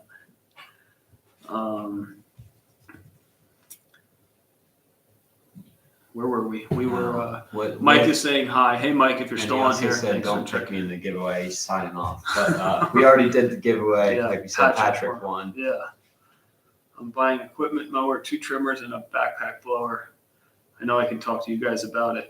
Yeah, well, with the giveaway, we'll message each other tomorrow or right after this live is over. We can ask us some questions or whatever. We'd love to help you out. Neil Dougherty. Thoughts on credit card only and charging weekly after the service? We're leaning on pretty much going to card on file, Only. which is scares away the people. It automatically scares away people who don't have an intention to pay, because if your card's on file, I mean, you can charge it. So Yeah, we have a lot of cards on file this year with our first year in Yard Book, which is through the credit card processor Stripe. And before they check out, they have to go through no tip, 5%, 10% tip, custom tip. So they have to physically click on no tip to go to pay their invoice. And I can't believe how many thousands of dollars in tips we've received this year through Stripe, the credit card processor. Just people rounding up the bill, some people being very generous. A lot of money we've gotten in tips. Allison, my mother-in-law, I'm moving soon and need a new fire pit. What month can you start? The question should be, how much are you going to charge me? We can start April when you guys get back. We'll make a video on putting a new fire pit in. Insurance lawn care, red flags. You show up to an estimate and see that's being maintained by another company. Too picky, too needy. 100%. Exactly. Yep. And the question is, why are they Yep. looking for a new person? Are they trying to There's save something. money? There's a story or behind it. Too picky. If they're too picky or too needy, they're going to be coming outside every week telling you how to do your job. Mm-hmm. So those are the ones we 100% avoid. Which it's funny too, because when we joined that group on Facebook, the guy was looking to have his backyard leaf cleanup done and half a yard of topsoil put to fill in a sinkhole. And there was a truck leaving when I pulled up to the estimate, which I thought was kind of weird. And as I'm on the estimate, the guy's trying to speed me up to get me out of there, and another local landscaper pulls up for the same estimate. And I straight up asked the guy, I said, why are you wasting my time? I know the guy, this is my friend that just pulled up on the estimate. How many estimates have you gotten? He says, my wife says I have to get 7 or 8 just for a backyard leaf cleanup of, God, $200. I mean, literally trying to save as much money as possible. Yeah. We are not the cheapest, but we feel we are one of the most reliable and most efficient and will make the property look the best in our area. Yeah. So that's why you have to pay to play. Yeah. If you want it done right. If you run it done right the first time, and you don't want to have another company come back and do it over again. And he says any customers that challenge you on the price are Exactly. usually the ones you don't want. Yeah. Keep my prices sky high and weed out the Yeah. ones we don't. And prices are not negotiable. Not This isn't a negotiable, car. This isn't a car lot. This is hard physical labor that you don't like the price, buy. We have Yeah. the phone ringing. We'll find someone else. Yeah. It's like you go to the deli and you get a sandwich, you pay the Yeah, price. you don't negotiate. Yeah. Yeah. It was funny too. We have a diner that we service, and every time it was a pain to get paid. Every month we'd have to go in there after we were done cutting and get a check, which is no problem. But then it's winter time and we're not in the area to get paid the check. And the post office is 3 doors down from the diner. So all he has to do is just there's a blue box outside to drop the check in the mail. The guy made an excuse he doesn't have envelopes. And I said, well, your store is 3 doors down from the post office. Go get an envelope and put it on. Well, I don't have stamps. I'll go buy a stamp and put it in the mailbox. Or here you go, I can send it to you electronically. You can pay online with your credit card. It takes 2 seconds. You have to hit pay now, I think twice. Pay now and then enter your card and pay now again. Well, I don't know how to do anything online. He's only in his 50s, but he said, I don't know how to, technology, I don't know how to use any of that. I said, well, how do you pay your mortgage and your electric bill and everything else? You either mail a check or you pay online. I said, I really don't want to have to go to small claims court because he was overdue. there was a check in the mailbox within 2 days. So it's just crazy. Yeah. And I don't even get the point of fighting it because, like, we're not going to go away. We already did the work. Yeah, the We work already was worked done in hard and October. We did it. We pinned And this. if we go to, Let me see. yeah, you can. This one. And if we go to small claims court, it's an easy win because the contract is signed. Burns, we're pinning your comment because that's spot on our mindset going into this new year. Is we're slimming down 125 lawns of, say, half of them could be adjusted and some of them are spot on. We're going to look to get down to 90, 95, drop 30 lawns and make the same exact money just by having the right prices on everything. Yeah. Do less work and make the same money. It sounds good to me. I agree. And then less people to deal with. Yeah, way less. It's not that we like. Sometimes I feel like people are like, "Oh man, like you guys really don't like people." I mean, we like people, but it's like I've compared it to. It's like you're a UPS driver or something like that, and you see so many people every day. It's like every person that you talk to, even if you spend a minute, it adds up. It adds up, and it's no problem. Yeah, we like talking to people. Obviously, we have our YouTube. We like going back and forth here, but like when we're working around the job, I mean, we got to get the work done. Yeah. And be done by the end of the day. Yeah. So. You know, there's a fine line in the sand. Hello, how are you? But some jobs, if you come out, we've had mowing jobs that we're there for 10 minutes. And they're out 3 or 4 separate times talking to 3 different employees. Jimmy, my dad, the guy who was working for us, he doesn't even speak English. I don't know why they were trying to talk to him. But it gives a bad rep for the majority of the clients, saying 95% of the clients have been with me for 15 years. And they know us, but they don't bother us. They call, hey, how are you? They see us, how are you? No problem. And then the newer customers are looking for everything for nothing. And they want to make sure you're not cheating them out of a penny. And they want to talk to you every week. Yeah. And we could go on and on and on. You get the point, but it's not a social job. Our route is the people know us. They're loyal clients, the best clients we could ever hope for. And then the couple that get mixed in are the newer ones. They give the good customers a bad reputation, even though they're great. So, yeah. Let's see. Did you have a trailer before the enclosed trailer? You had that. had a red one. You had the red and the white one. So my first trailer was an 8x16, white enclosed, and it worked because it matched my first pickup truck that was white. And then bought the new dump truck, or the used dump truck, which didn't last very long, back in 2014. And then bought the brand new dump truck that was also red. So bought a brand new trailer with it. When we rebranded a couple years ago and decided we were going to go with the color black with the logo and everything, bought these 2 enclosed trailers that we have currently. So when we were like, I remember speaking of trailers when me and Steve was like probably, I think I was like maybe 10, not even. Our method was all the houses we had were on the street, and we had this old Cub Cadet tractor that we pulled this probably 6-foot trailer with, and that was the setup. You remember that? Oh yeah, just around town. Yeah, that was the setup. Was the little, because we couldn't drive. This was which one? The Cub Cadet. And then we pulled that. I mean, we had that tiny trailer. It was like a 4x8 trailer. I mean, you got to start somewhere. Yeah, it's like it works. So if you count that, but professionally starting, it was always that white enclosed trailer, and then from there the other ones. But, let's see. I think we missed this one, right? Yeah. Honestly, my first 2 years, I struggled. Underpriced yards, negotiating on prices, not knowing my self-worth. I finally put my foot down on year 3 and everything changed. All the customers that I raised my price on dumped me, and the new ones I got at the higher price point loved me. That's 100%. We've kind of learned that these past 2 years, I'd say. Yeah. Is that, there's always, believe it or not, there's always new customers out there. There always is.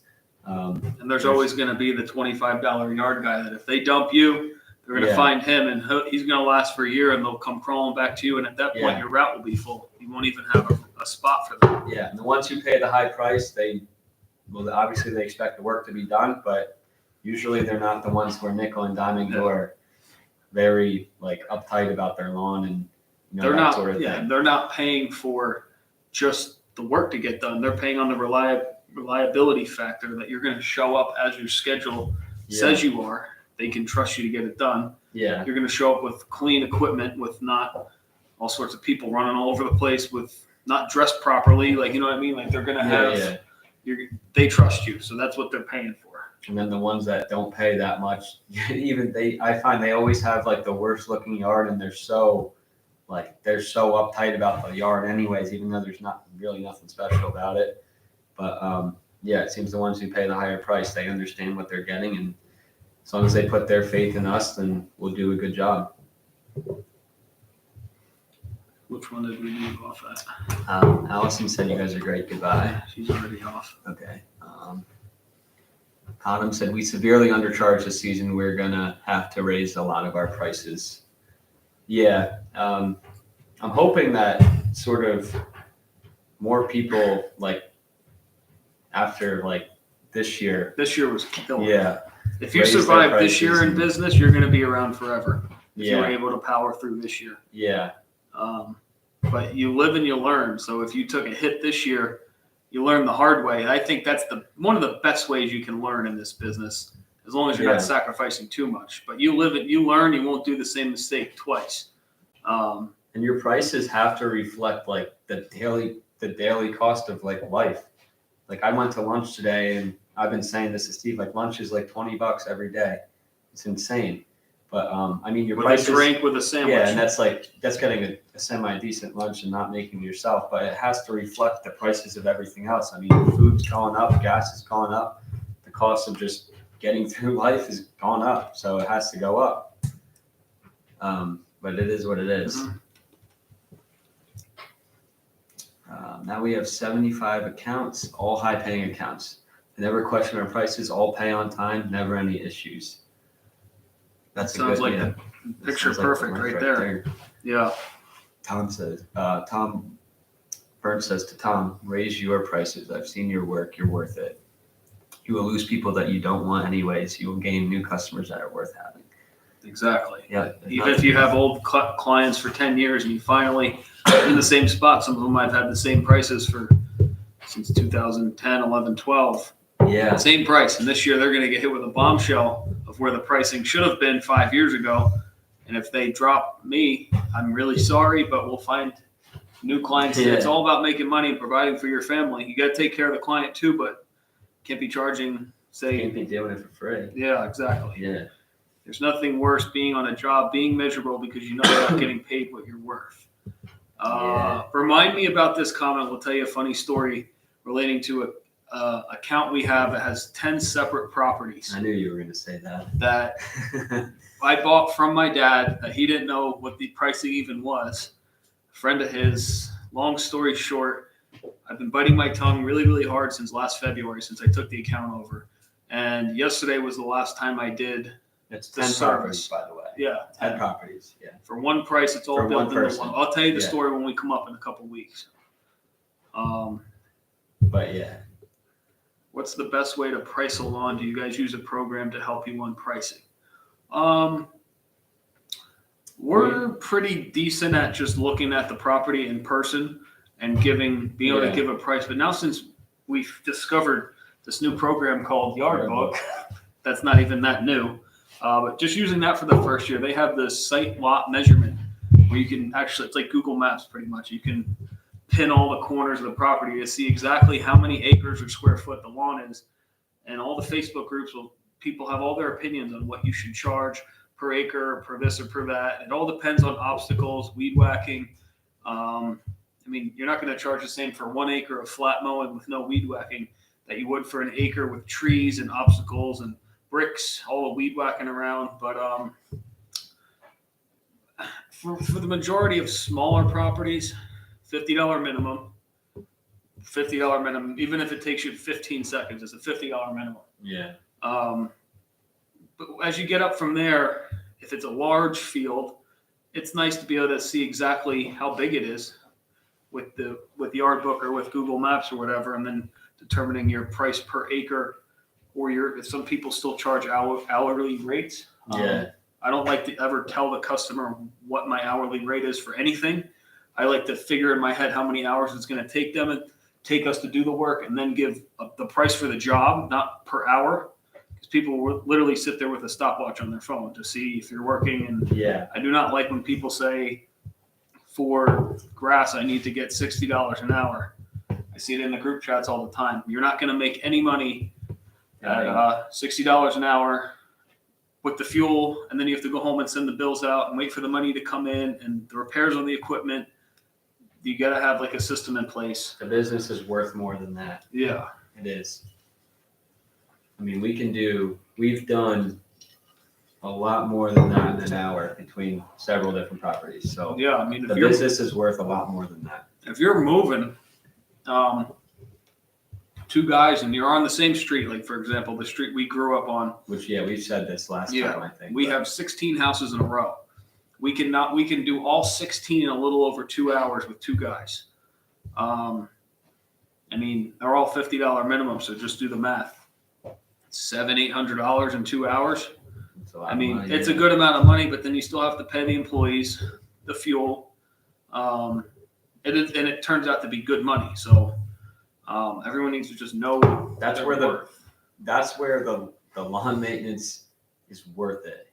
It's Yeah. where we're trying to cut down on all like let's stretch our like our effort to get that extra house. No, none of that. We're trying to make it where we're doing that much money in those 2 or 3 hours. And route And they're density all is worth key. it, yeah. For lawn maintenance, route density is key. Rather than saying let's pick up the extra job just to get the job. Yeah. No, we don't do that. You have to, there's a fine line too, because we have a job that's 130 yards of mulch every year.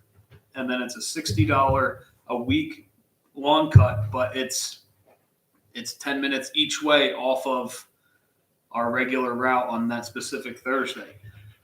We do it because the mulch is worth the money, and then it's worth sending them there because the leaf cleanup is worth it, the spring cleanup is worth it.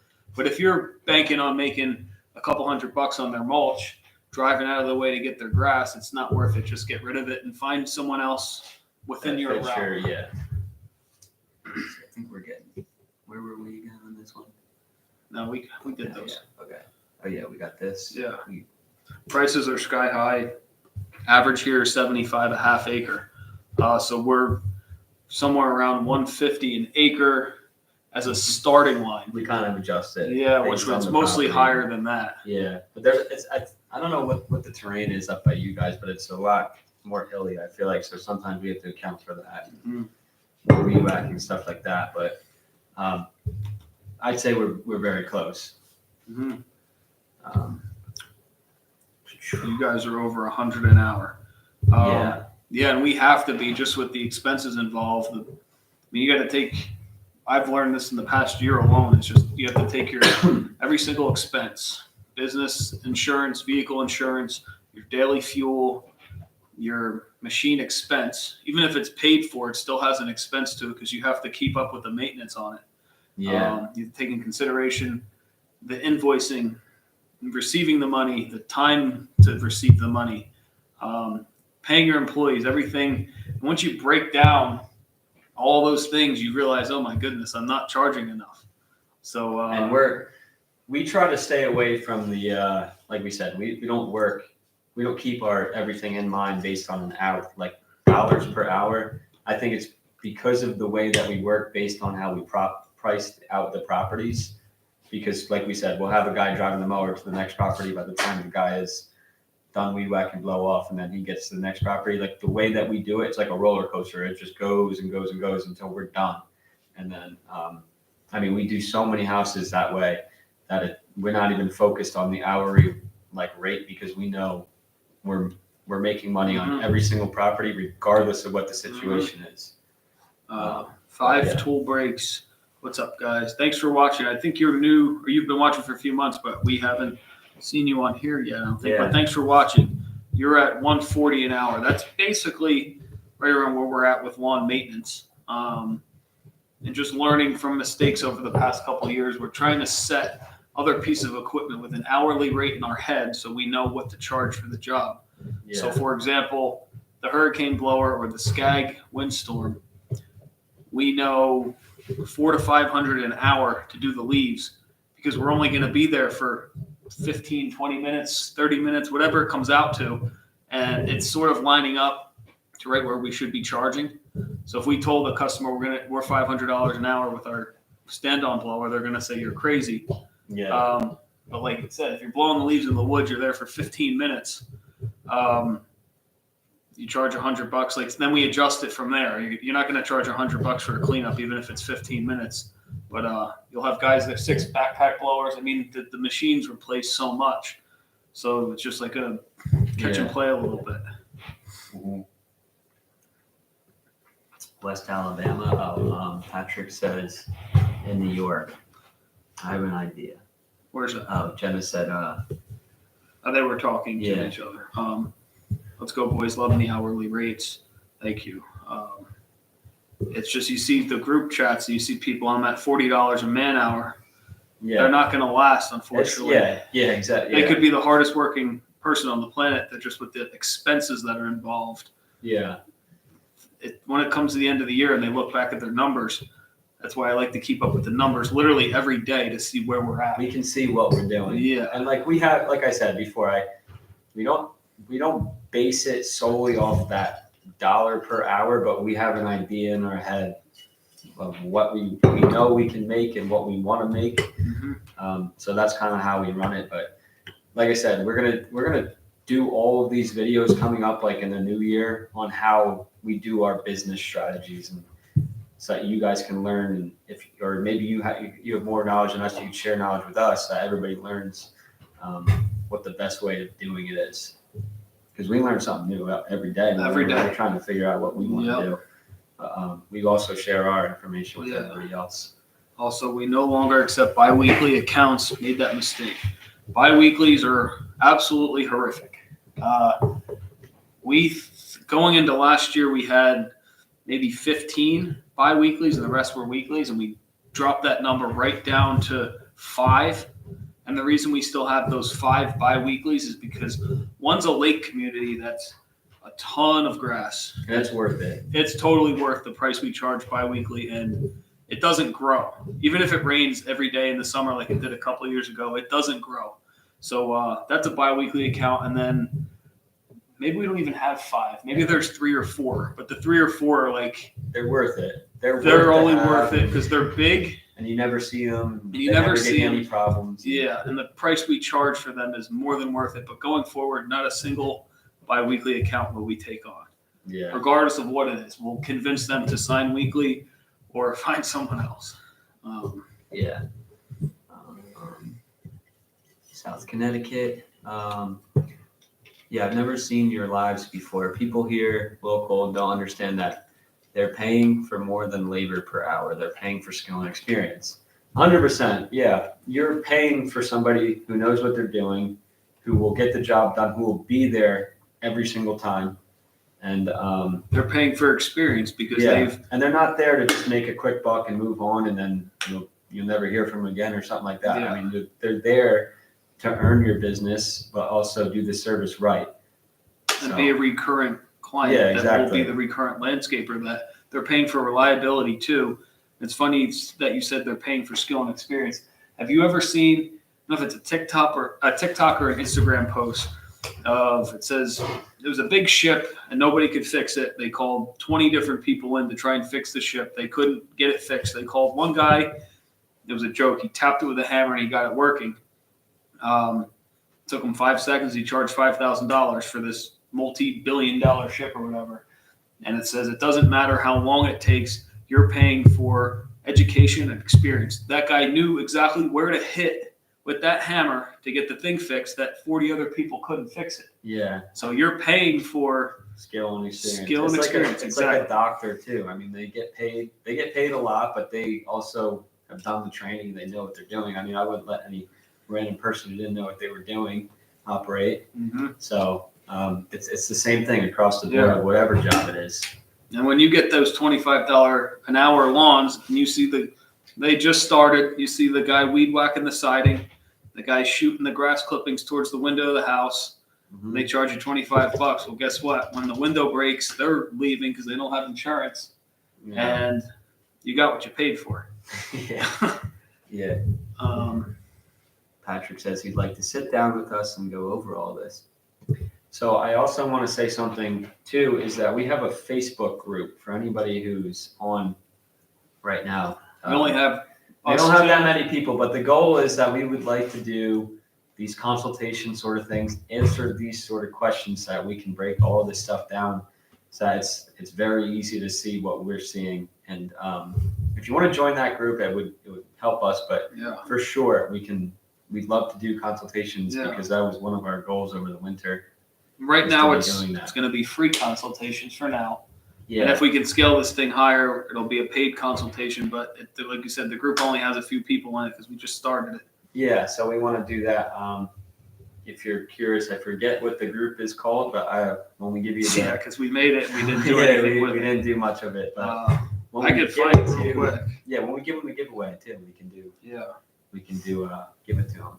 But we could post it in here. Yeah. Yeah, it's called. Here's what it's. You see that? Your landscaping questions answered. I don't know if you can see it. You want to just type it in there, Steve? No, they see it. Let's see. Type it in there and just pin it. Right down low. Yeah. Um, And it's a logo of us.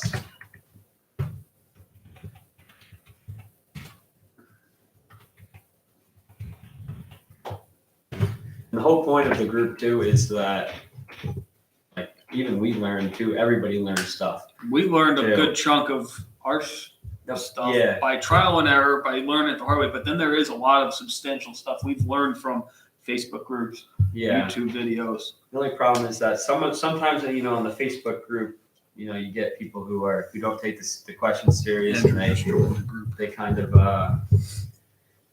I don't know, when they answer your questions, they kind of, even if you ask a stupid question, like really no question's a stupid question if you don't know the Yeah, answer. that's the whole point of the group. Yeah. So I mean, you get to come into our group, which only has Andrew just joined it. Thank you. I think we only have 5 or 6 people in the group because we were focusing mostly on YouTube the past couple months. So once we get into this group, yeah, you could literally ask us, how do I start my lawnmower? yeah, It could be a stupid question. yeah. It'll be help. It'll be a quick way to get to us because I don't see every single YouTube comment. It's hard to get to all of them, but I get the notification on Facebook right away. So if you send me a question or Steve a question or either of us, we can see it and we'll answer them. But yeah. Need to weed out the customers quickly who don't understand that. It makes growing slower, but in the end, the customers that stay are the best customers. Exactly.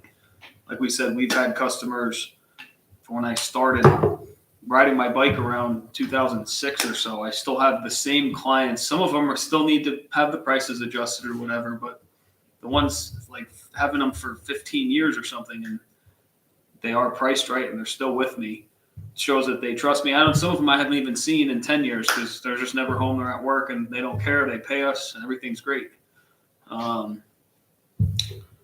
Any tips on pricing a sod job? That's Man, more so, your you answer that. Yeah, I'm not gonna lie. We haven't done a ton of sod jobs in the past couple of years with the pandemic and everything. It was mostly, I'd say we do paver jobs, but then it was mostly just putting grass seed in. But sod, I resort to Lawn Care Mafia on what the current going rate of price per square foot. Don't hold me to it. I'm not sure if $350 a square foot installed. That includes starter fertilizer and topsoil. I'm not sure. Like I said, we only did one sod job this year. Yeah. It wasn't priced right. It was back in April, and then we did 1 or 2 the previous year. But We like them though because they work. Yeah, it When works they're done great. right, It works, and instant lawn. And if you water it, it when you works. do the prep work correctly, it comes out great. Yeah. One of the big problems I find with seed is that seeding a lawn in theory works, but when you get drainage problems, it does not work. Yeah, if the grass isn't established, it'll take Yeah. the root system right out. And if But it's hot, sod it'll works. dry. It'll Yeah. dry the roots out. It could be hot, but if the sod is watered properly and the roots take, it won't get washed out as easily as, say, grass seed could. And you joined. Works. So I have mentioned this to y'all before, and I know it's light years away, but do you guys want to go to GIE with us next year? Yeah, we 100% do. Definitely. Right? Yeah. We're going to that regardless Yeah, we want what to the go. work schedule We is. can make a video, a combined video if you want. We know you guys will probably fly out of Boston, right? Probably Fly out of Newark, but I mean, Yeah. we could drive up and fly with you guys too, because you're not far. Yeah. That would be really cool. That would be fun. Yeah. And just to ask you guys, I think I looked it up. March 1st is the Meadowlands landscape show down here Yeah. at we'll the be there. Meadowlands. I think it's about 2.5 hours from you guys, but we'll definitely go to that.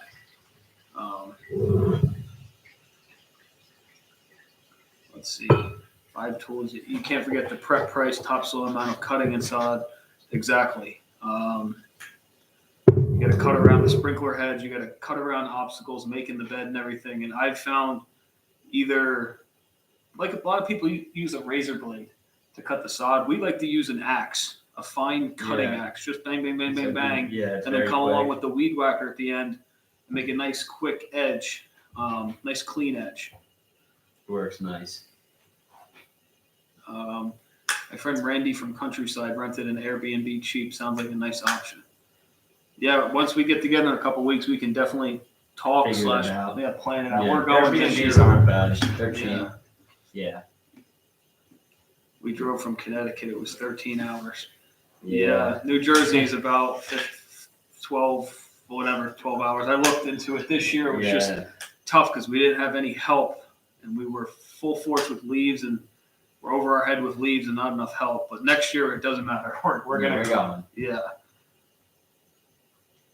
The longest car ride I've been in that I've done by myself was like 8. Yeah, and I've done about 8 to 10. So once you get going, it's going. But we're looking at the end of February. We found a hardscape trade show in Las Vegas, which the ideal situation would be to combine that into our wintertime vacation. Which would be sweet. Leave the women home, and me and him can go to Las Vegas, find the rust-free truck we're looking for, go to the hardscape trade show, meet a bunch of people, and then drive the truck across the country home.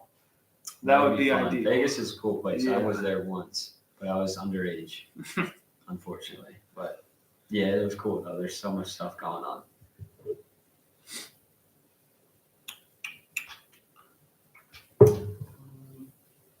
Go round this off soon. Yeah, we can. Yeah. Another 10 Unless minutes you or want to so. stay on. I can stay. Yeah. I don't care. We got 14 people. That's a good amount. Can we drive the big cheese to the GIE? I'll tell you what. If I can get it to go like over 50, I'll put a back seat in it while we Yeah, got and it. I won't be in it. I'll be in an airplane. Yeah. The big cheese. That's the. We funniest should thing. put that. The funny thing is, when we come up by you guys, we're going to see our brother. It's my birthday weekend on the 13th of January. But we're going to come up the 12th to go to my brother's. I'm not sure if Jimmy can come with us. He'll be with your girlfriend at the football game, right? Oh yeah. The night before. No, not a football game. We're going to the Celtics game. Oh, the Celtics game. Yeah. We could I'm throw a the- Celtics fan, by the way. Yeah. I don't know if you guys are, We could but throw the yellow car in the back of the pickup truck and Yeah. drive it off. could. We can leave it at your house. Yeah. Dang, yeah, we got to make a video on that because everybody wants to see it. We use a razor with changeable blades. We have a sharp metal sprinkler cup that cuts a perfect circle over the indentation. You do this from the underside. That's a good idea. I don't think we've really. I started doing sod by flipping it, cutting with the underside, and just it worked on the small jobs for me. But then with the larger jobs around mulch beds, I was using the axe. The axe goes nice. It's really fast, but if easy. it leaves jagged edges, which could turn yellow and die in the hot sun, but that's Yeah. why I come along with the edger right away and put a nice clean line in it with the weed whacker. Yeah. Are most of your accounts 40 by 100? I'm gonna keep rolling. Yeah. All right, I'm gonna run up to bed, let the dogs out, and Jimmy's gonna take it from here. So thank Yeah, you I'll stay everyone on for who's a little who tuned in tonight. What do you think about that comment though? 40 by 100. How many acres is it? How does that? 400 square feet, or 4,000 square feet. Yeah. Yeah, figure that one out. All right. Good night, guys. Jimmy will still stay on for a little bit, but we'll catch you next. I'll catch you next Thursday. And good night. I'll probably stay on for, I don't know, we'll see. We got a good amount of people. So, honestly, I'm not sure the average size of our accounts. Most of the accounts are like a third of an acre, like Murphy's house. Yeah. I mean, what do you think? Like a half of an acre or more? A third of an acre, and mom and dad's is half an acre. And We'll say between a third of an acre and a half of an acre. Some of them are pretty big. So, Patrick is planning on going to GIE next year. It would be awesome to go, and if we go with Burns, we can obviously both film. But it'd be awesome to have all of our subscribers come up to us, and we can see them in person because it's weird. We're always between a camera and a screen, but it'd be cool. I would definitely look forward to meeting some of our people on here. Mailbox Man says, add a turbo, maybe a loud exhaust, and the big cheese might make it to the GIE. Maybe. I don't know. I've always joked around about saying, like I want to do like a bigger diesel swap to it, something like unrealistic, but that would be cool. I don't know. I'll figure something out with it. It's gonna be like a spare time project, but yeah. Everyone's saying goodnight to Steve. Patrick, yeah, see you next week. If any of you guys are heading out, feel free to head out. I'm gonna probably run this for another 10 to 15 minutes, unless we have like a huge influx of people. But yeah, feel free to head out, and we will obviously do the giveaway next week. But let's see, how many accounts do you all roughly service? We're around like 120, 125. You include like some bi-weeklies. That's what we did this past year. This year, we're going to be adjusting a few prices, so we may lose a few, but we'll probably pick up new ones to replace them if they do leave. So probably similar, maybe tiny bit more. So we'll see.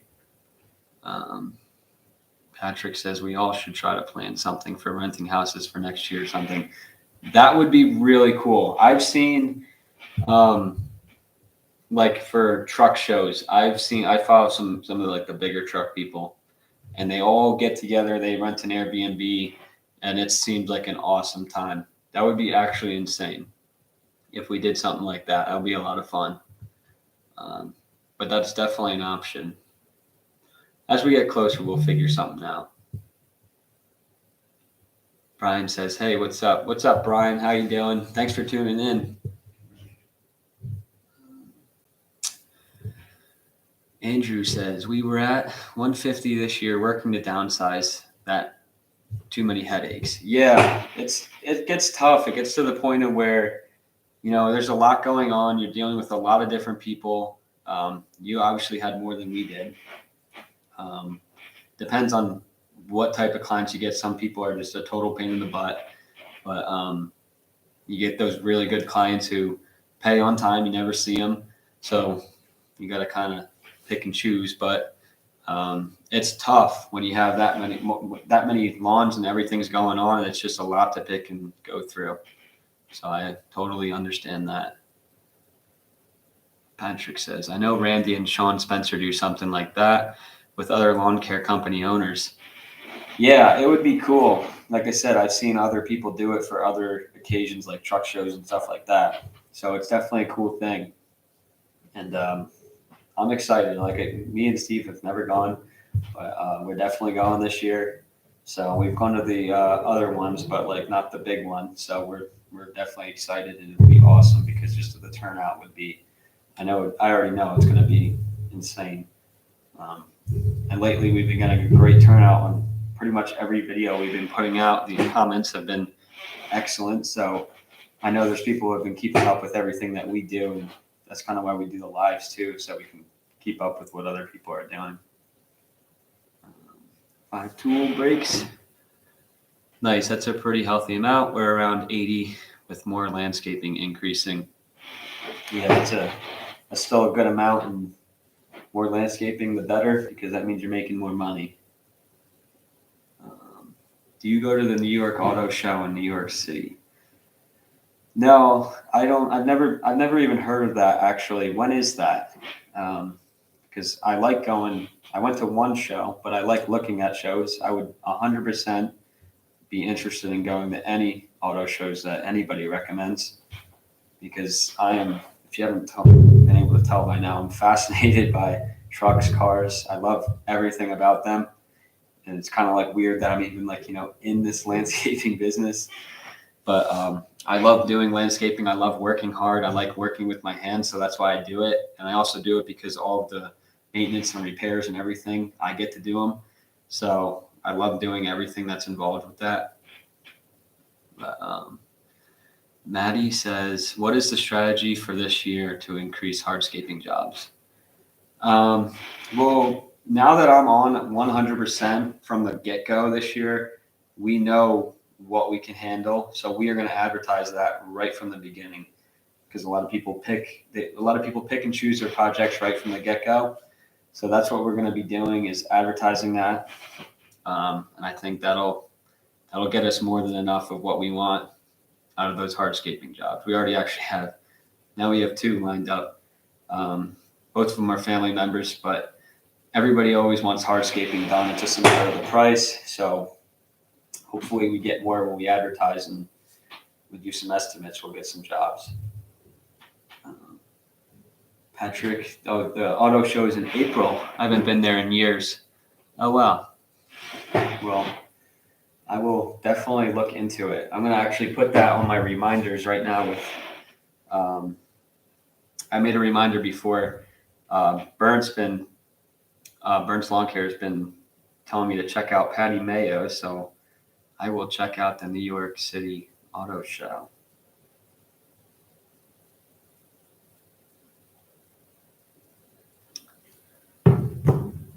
Mailbox Man says he'll also look into it.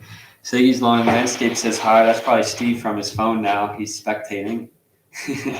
He's not going to bed yet, because he's going to watch what I have to say, probably. But I had to go let the dogs out and stuff. But yeah. We still got 10 people on here. I'm going to stick around for I'm going to go till 2 hours and 10 minutes. So I'm going to go for another 8 or so minutes. But feel free to ask any questions. Steve, if you want to ask any questions being a spectator, feel free. Be interested to hear what you have to say or what you have to ask me that you couldn't have done when you were sitting here.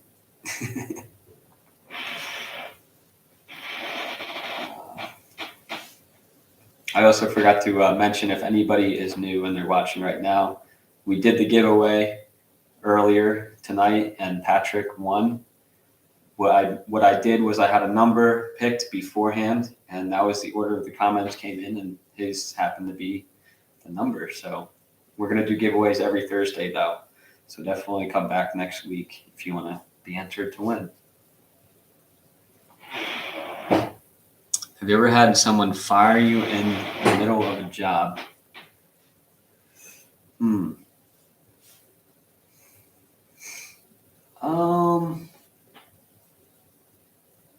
I've had this year. Me and my dad were going to do a lawn, and the guy came out, and it was after we had some rain, but we were still on schedule, and there was nothing wrong with cutting the lawn.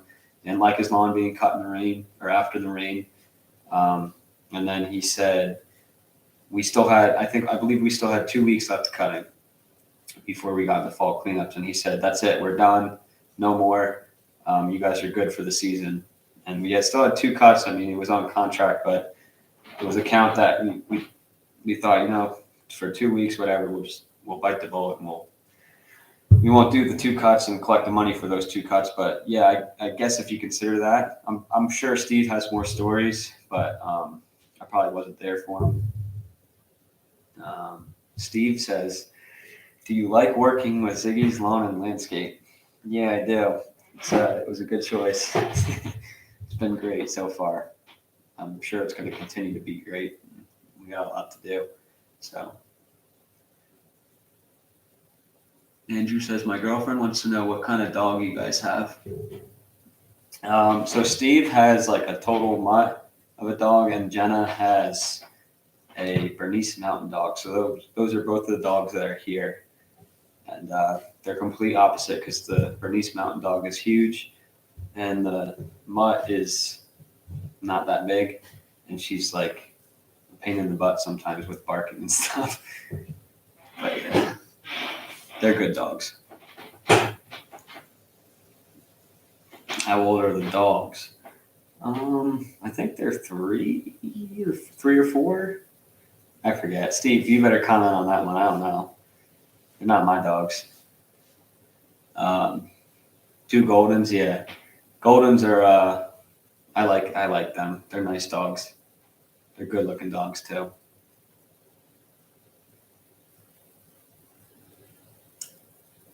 Yeah, 3.5. And then I have a dog that I grew up with back in my parents' house. That's a white lab. She's 9 years old, but she's a good girl too.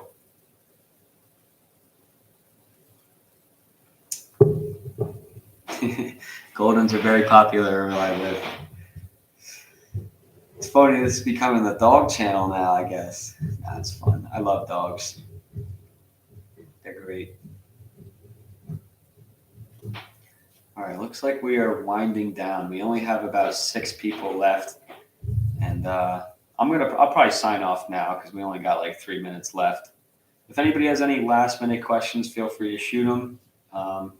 If not, oh wow, we just jumped up to 11. Maybe I'll stay on.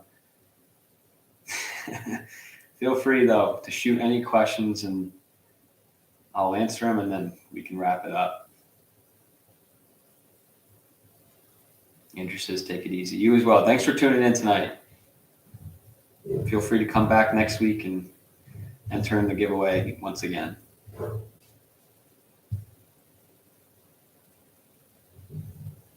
Patrick says, "I'll get with you guys tomorrow." Yeah, for sure.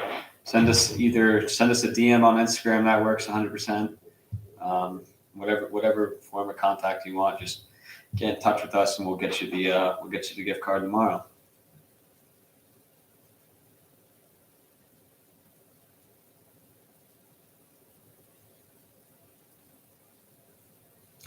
Mailbox Man says, "Has the basement changed since last week?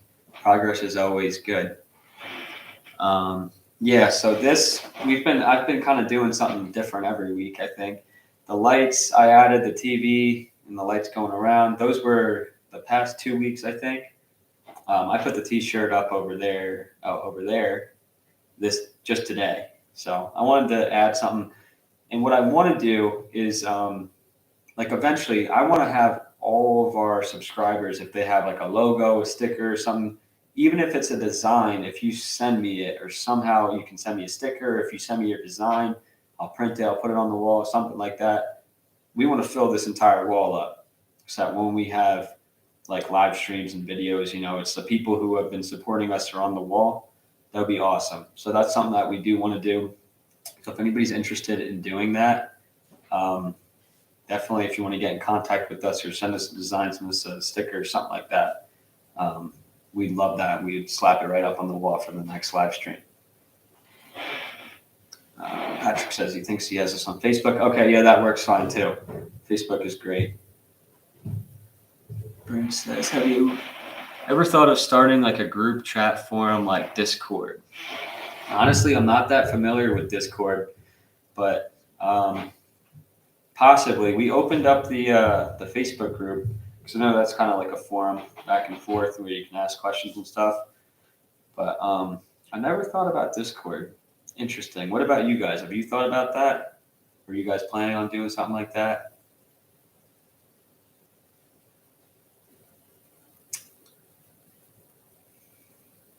I might send a design, not sure.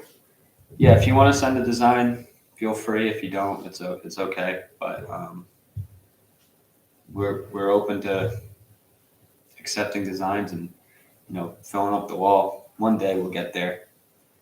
Hopefully one day we have like hundreds of people in these live streams, and that would be awesome. But yeah.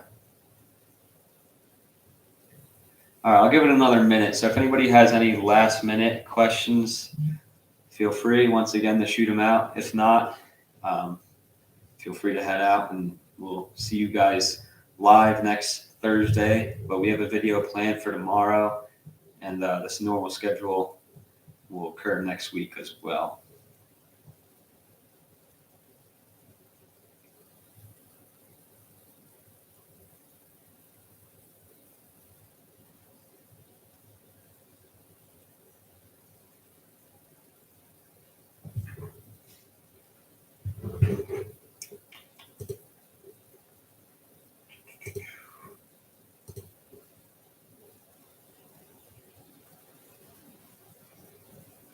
All right, Burn says, have a great night, Jimmy. You too. Thank you for tuning in, and thanks for watching the whole thing. Really appreciate it. You have some great questions and some great points. And like Steve said, he'll be seeing you, I believe, in a few weeks possibly. And then we'll start thinking about the GIE because 100% we're in.